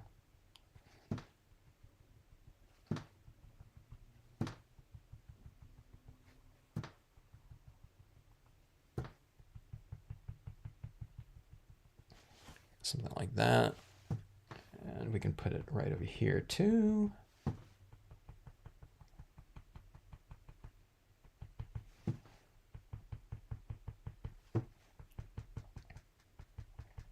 So we're giving more mood to the scene. And see, I can use quite a bit of it, and it doesn't look kind of weird. If the scene is like really dark, you know, unless, you know, we're going for like a Halloween, you know, kind of real kind of nighttime, you know, areas filled with fog type of thing, you know, you can, but in this kind of real light scenario like this, you can add quite a bit of it, and it just kind of harmonizes really nicely with it like that. So you can see this is now like, doesn't it seem like it's sitting in the setting a little bit more. Let's take a look at here. Let's add a little bit more here in the foreground. I just kind of keep building it up, and you know, if I deem that looks pretty good right there, you know, you might want to add more to it. I would just add a little bit down and kind of let it sink in a little bit, and you can decide if you want to add more. Rather than kind of developing one little spot kind of fully, you can just add a little bit and then do stuff around the scene, and you know, just go back and add more of it accordingly, you know, if you want to.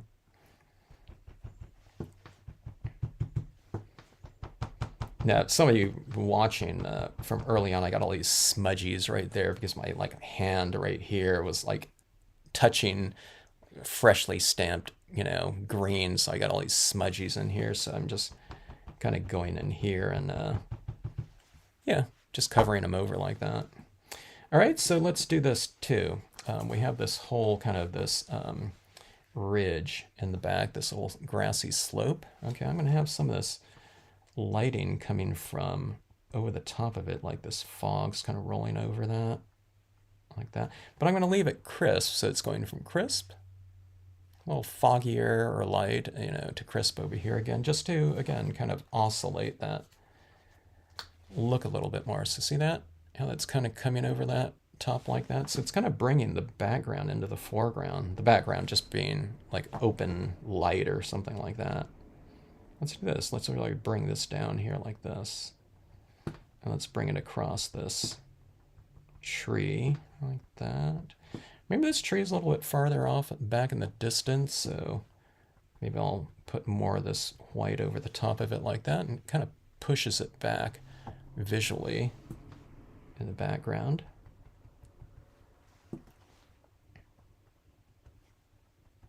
As it dries, it kind of dries a little bit darker and more see-through, so you can just kind of keep hitting it a little bit more and building it up until you get the, you know, whatever the opacity, translucency that you want. Okay. All right, so let's see here.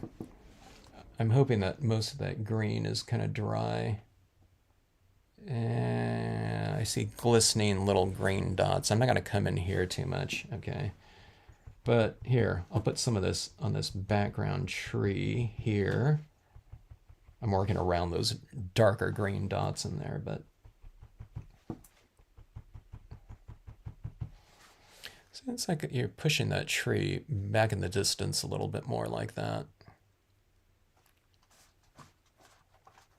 Okay, a candy, what kind of semi-gloss? I used the,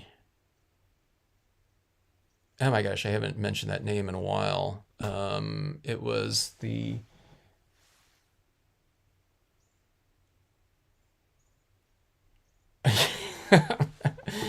that's a good, okay, the one that I'm using right now is the Appleton, but I got it like years ago. It's this 11 by 17. They're out of business, okay?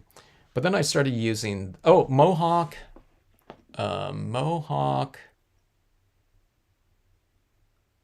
something coated, oh my gosh, email me and I'll let you know. But the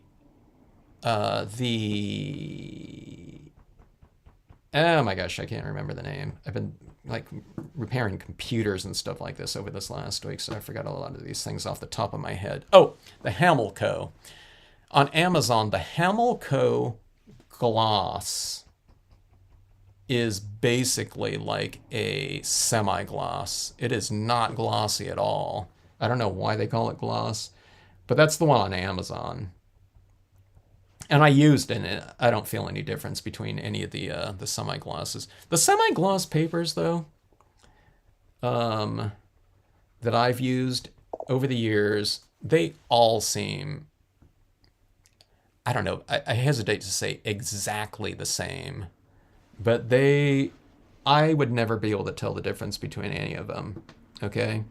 The glossy cardstocks, on the other hand, there are some, for me, some pretty big differences between one and the other, okay? But the semi-glosses, The semi-glosses also go by, the terminology like satin or dull over a matte. Okay, but those ones, I don't know. It at least in terms of the media that I use on them, and I do a lot of layering, of course, but I find like zero difference with them, including the Hamilco gloss. Again, you see some of the comments in the Hamilco gloss. Someone occasionally people say, "Hey, this wasn't glossy at all." Those are people that really know gloss, and they've used it before. But if someone's never used it before, they would say, "Oh, this is gloss." But it's not at all. It's definitely more of a dull satin or a semi-gloss.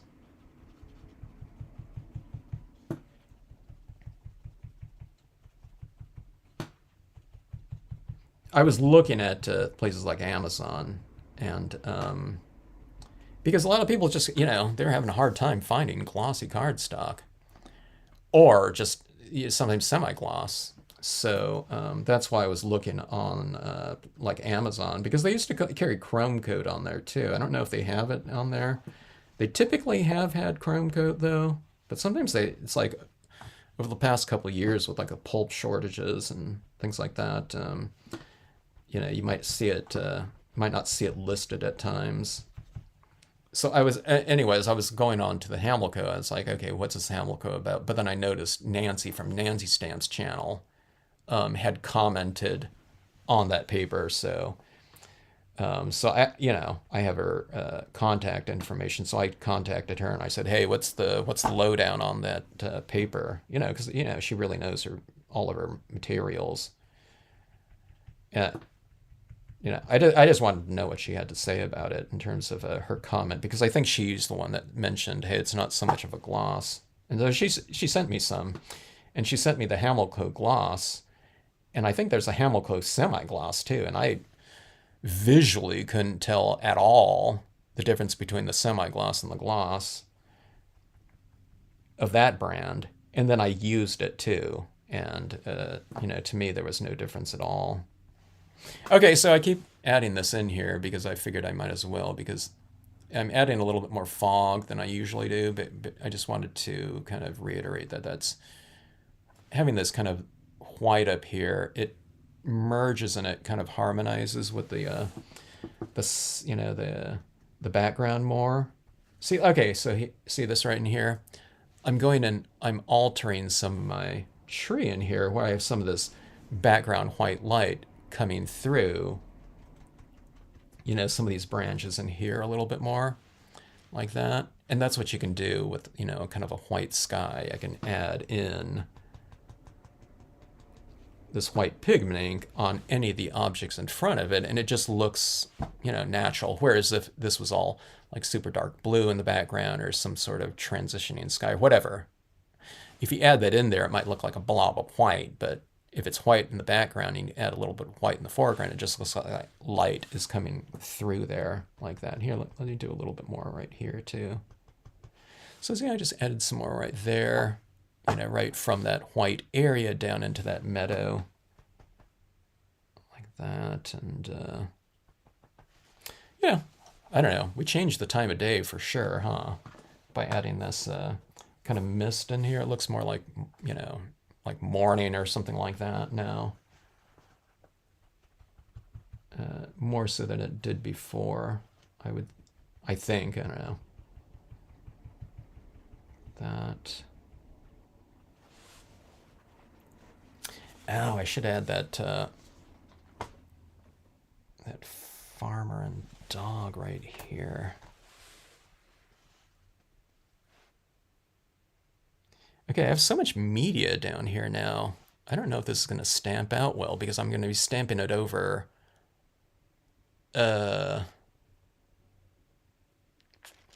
colored pencil pigment ink.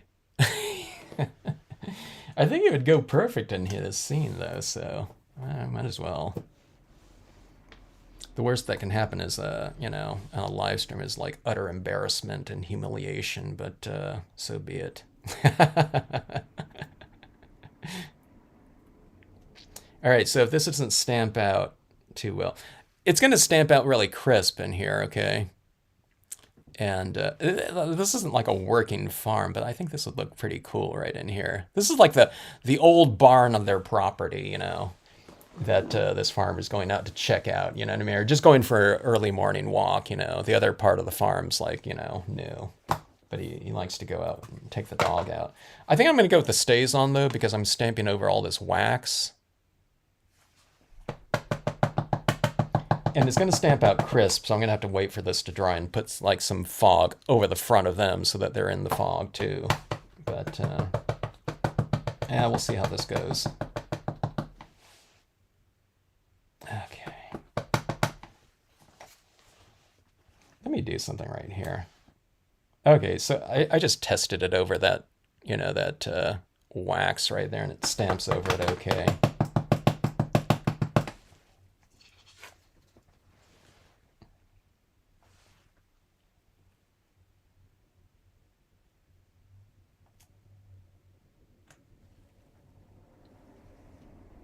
I don't know if the perspective is right, but I don't want its head going up into the barn, you know, so. Holding it down a little bit longer, just for that ink to transfer. Think about that. Okay, they have a little bit of that haze kind of going in front of them, but I'm going to have that anyway, so you see how crisp they are. So we'll need to put them in a little bit of a blanket of fog, at least down by their feet like that a little bit. You had a crush on your gardener's son. Picked up the paper one day and gardener, oh my God, had killed his wife. What the heck is going on, Candy, with that? That is shocking.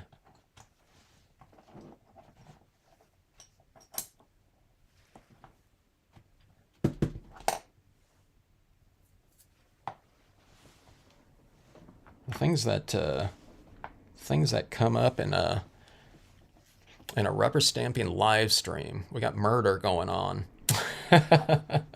Or memories of murder. Wow. All right. Let's see. That stays on ink is a little bit wet still.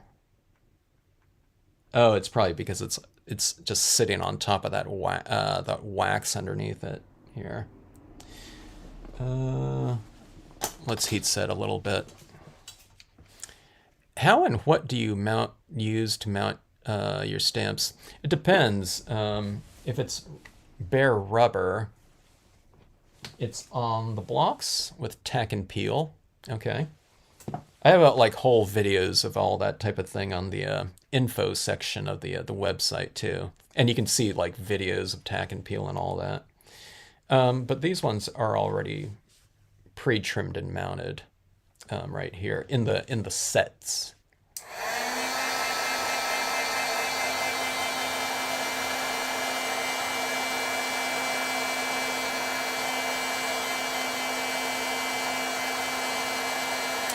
I feel like I'm heat setting more on this video than I don't know, on most I've done in the past. All right, let's see. Yeah, let's color this guy in a little bit here, and his shirt.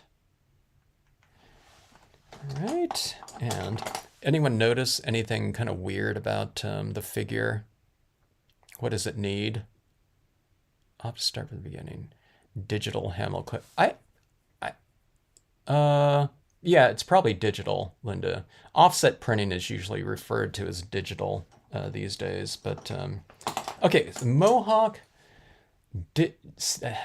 Digital's in the name of that Mohawk one. Digital Mohawk something. Oh, is it called something silk? Silk, right? Digital gloss. I had that terminology down. I guess it's like gone from memory, you know, because I'm having to, you know, I remember all these other things, and I haven't had to think about that one in a while. I have it linked, I think, in the information section as far as like media goes. In that materials section in the info section. But like I said, though, you know what I mean. That's just I added in there because that's one I've tried. Okay, and I know. Okay, this works really good. But like I said, all the semi glosses, especially, like I said, I find that they are just fine. Okay, so what I was seeing, if anyone knew what this needed right here, is we needed to add like a shadow down here. Okay, so again, I'm just doing this little transitioning thing, just like everywhere else. I'm working it from dark to, you know, to light like that. Okay, so it's dark, and then light, and then I started it off with you know, the brown down there, which is a little bit lighter than black. So now they're anchored down into the scene more, and then we'll go back to our white pigment ink, and they are nice and dry now, so I'm not going to be dragging around a bunch of black ink right here. Let me see if there's still some ink on here. Yeah, I still have some ink on here. It didn't dry, so I'm just going to add it down here, and I'll add a little bit more down low, and I'll transition it. In other words, you just got to work up there a little bit like this, okay? And we'll do it for the dog too. The dog's kind of walking around in that same, you know, kind of little foggy mist around on the ground like that.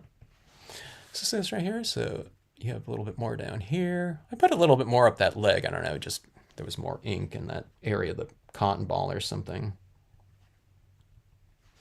So see now they're kind of incorporated into that atmospheric condition with the moisture in the air being kind of illuminated. Let's do something right here. Here. So this is normally something I don't do, but see this edge of this barn right here that's right next to the light? So who was it that asked me about, you know, how do you color? Is there a kind of a general thing about coloring a barn? So I normally have like stuff out, you know, next to the barn, you know, and it's not just like white there, but I'm going to do this. I'm going to bring in some of this lighting on the tops of this edge right here. See this right here? Now, again, if this is like darker out here, I know I have some other color in here, I wouldn't do this, but since I have just white, you know, you can kind of come in with some of this lighting on that side of the barn right there. So see that edge right there isn't so like stark black. I mean, you can do it on that edge. I wouldn't do it over like all edges because you want to, you know, kind of model the form a little bit more, but let's just have some fun here. Let's do a little bit in front of here, but leave that back area kind of more crisp, you know? And again, it's easy to do this on, you know, if you leave like a white sky like that, because you can add as much as you want up here. It's not going to show like a blob of white up here in the sky because it's white on white. But see this right here? So this is a little bit white right here, but it goes back, and that back part is kind of crisp. So, you know, it just gives a little bit more of a mottled look, you know, three-dimensional look, in other words, to that barn back there when you vary it a little bit like that. So, all right. So let's see. God, that clutter here.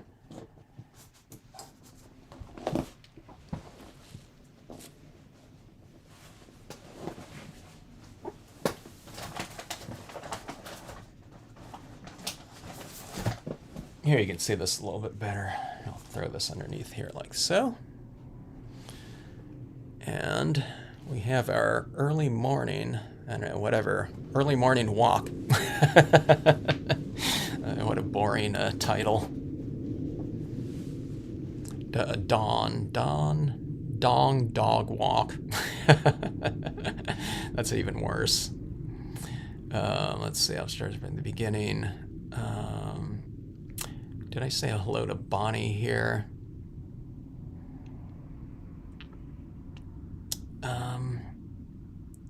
Did you? Something coated silk. I'm almost getting at that Mohawk everyday. Okay, I got it here. Mohawk everyday digital white coated silk. That was that was a ream of paper that I got at some point in time that was really good. You used to be able to beat the system, by the way, if you're buying reams of paper. Not so much anymore, so. But like an 8 by 11, 8.5 by 11 pack ream might have cost like $20 or something like that. Okay, 25. I don't know, whatever it was.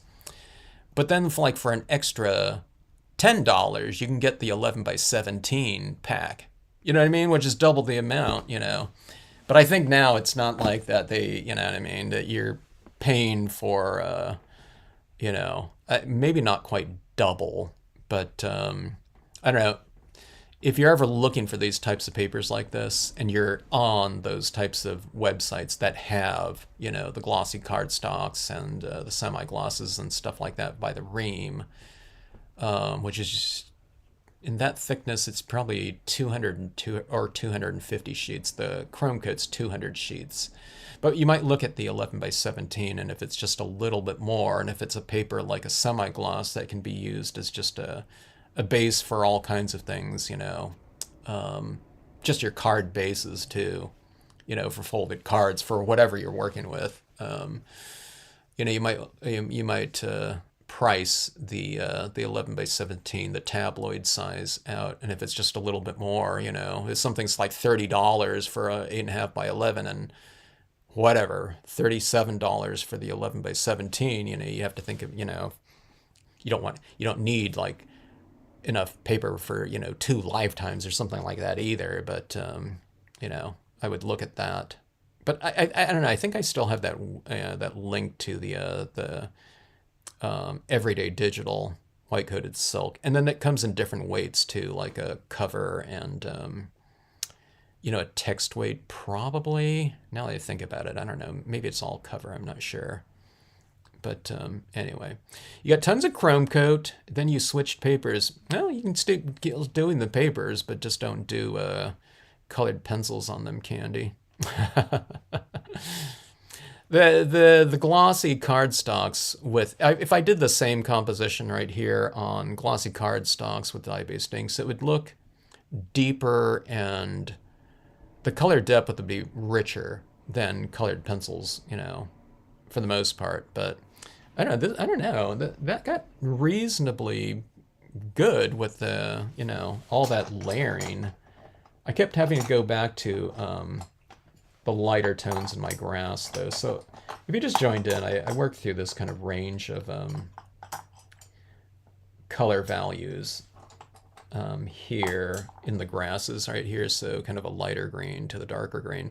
But then when I was working on these darker ones, I usually work from light to dark, okay? But I kept having to go back with this like lightest kind of warmish one right here to add that intensity back in there. So even if you're working from light to dark, you can always go back to the light and get a deeper saturation in there. So anyway, I don't know, it has a certain look to it. I mean, there's still something, you know what I mean? If there was a little bit of a kind of a, little bit of a vignette, it would probably frame off that top of the scene a little bit more. But I just wanted to experiment around a little bit more with like kind of a, it's a pretty heavy use of the white pigment ink in here for that kind of atmospheric,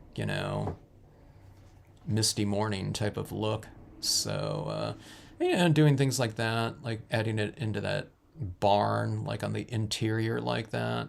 So just kind of having that, like I said, I can put a little bit of a halo up top here and leave, the whole sky predominantly white, and I think that would look fine too. Maybe I'll do that on this one, I'm not sure. But anyway, the use of your pigment like that, it could be any pigment too. Any kind of pigment ink will work on this type of paper too, the semi-gloss. But that type of thing with your cotton ball like that, and you can add in a huge amount of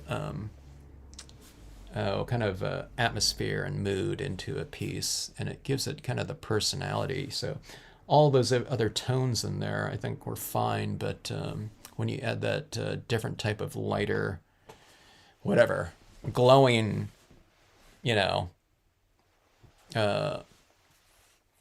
mist into this piece, it just it changes the mood, like I said. So it's just fun to do too.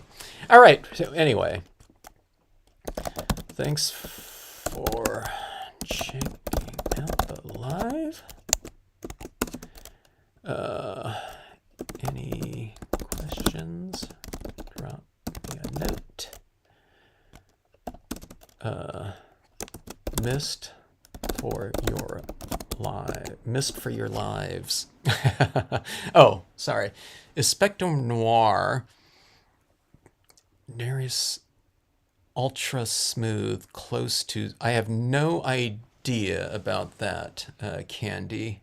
Never heard of it. Does anyone, no one commented on that?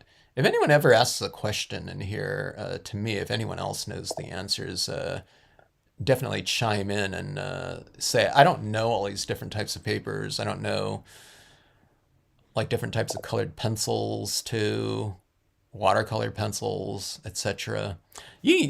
On the semi-gloss too, if you have like some watercolor pencils, that might be kind of interesting to add some of those down there and do a little bit of a wash in here too. You won't see me demonstrating that.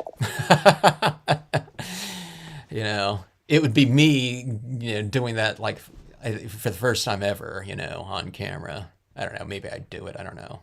I've done it with something else. I think it was with the Mystic stuff. Oh, that was just in black and white though. I'm miserable at watercolors. Just again, I never do that, but I love the look of that though. Like washy types of backgrounds with a real painterly look. Super gestural. Love it, but I don't know. But the ultra smooth, I don't know. That sounds like a semi-gloss to me, though, Candy. Anytime some paper companies has this terminology of ultra smooth or something like that, I mean, they could be referring to just a hot press and uncoated, okay? But I don't know. I would imagine you can use something like that if it's, ultra smooth. I would imagine it could be kind of a similar topical consistency as a semi-gloss, yeah. But again, the semi-gloss refers to a coating, though, that's been applied. So, it might be better than this one. I don't know. Spectrum Noir, any of the art manufacturers, when they have those different types of papers out there. Sometimes they're, the, what do they call it? Like the pulp or the rag content, I think that was called, right? I don't know, is anyone artists out there? I think it was the rag content or something like that. It could be a little bit of a higher quality because if it's designated for the art market, we're talking about more of like for the artists or something like that. These types of papers right here, I don't know if they're archival. Like I have some chrome coat that's been sitting around, that I've been dipping into because I've used other types of glossies over the years, but I have some like super old chrome coat that's turning a little bit yellow. So I don't know about, like the semi-gloss ones, you know what I mean? Because they're meant for like printing, like the cover stock ones, like book covers and things like that. It's not meant for like some artist to, work with, you know what I mean? It's the printing industry type of paper. So, they're not so worried probably about things like acid free with a lot of their lines like that. So I don't know. Yeah. So like I said, it could be better. Hamilco, I'm going to try with. Yeah, use that Hamilco. The Hamilco's a really good paper. Like I said, I've never come across their glossy that looks glossy, but the semi-glosses are excellent from the ones I've tried. So, like I said, Nancy sent me some of that. I don't know. She sent me several sheets, so I did experiment with that. Yeah, and it was good stuff. Yeah, which is good. You know what I mean? So we have consistency across an entire whatever type of paper. And again, if you weren't on earlier, I mentioned it typically goes by the terminology of semi-gloss. Some call it dull or satin. I don't know, satin sounds a little bit more enticing and marketable, but it's still the same type of thing. And I haven't been able to visually detect at all the difference between one of the semi-glosses being a little bit glossier or a little bit, more dull. They all look the same to me with all the different brands. So, yeah. It's good for foiling also. Oh, okay. Got it. Yeah. That's right. Yeah, you're a foiler, huh, Megan? Yeah. Hmm. All right, folks. Well, thanks for jumping in on the live here and checking out my colored pencil piece. I laugh because I just haven't played around with like exclusively like colored pencils, at least much before. I got a much deeper saturation of the colored pencils on here than I thought I would. You know, I don't know. Sometimes in the past, I don't know. It just didn't look that bright, but I don't know. It didn't just keep going back and layering and layering and layering on here. I don't know. I couldn't add down some additional layers in some areas because it got too built up on the semi-gloss again, which is really smooth. But in some of these kind of open areas like that, or where I've added down kind of a thin layer of multiple tones, I was still able to go on and hit it with a pretty bright tone over the top of it. Not that wasn't too bad. And then again, I think that those little sparkly little bits with the acrylic paint pens really bring those areas to life. And then again, the textural types of addition with the white pigment ink, those things often save me. These two, types of materials right here, paint pens and my white like that, go in, and if things are looking muddy or whatever, if I haven't colored right, this one right here, I stamped out that that fence in the wrong color, but I just went back in with a colored pencil. It's starting to reveal a little bit of the green again, but I just go back in and add all these things later on, and it just kind of remedies all of my whatever application kind of blunders. All right, folks, thanks again. Hope you have a great rest of evening, and hope to see you on the next Stampscapes Live.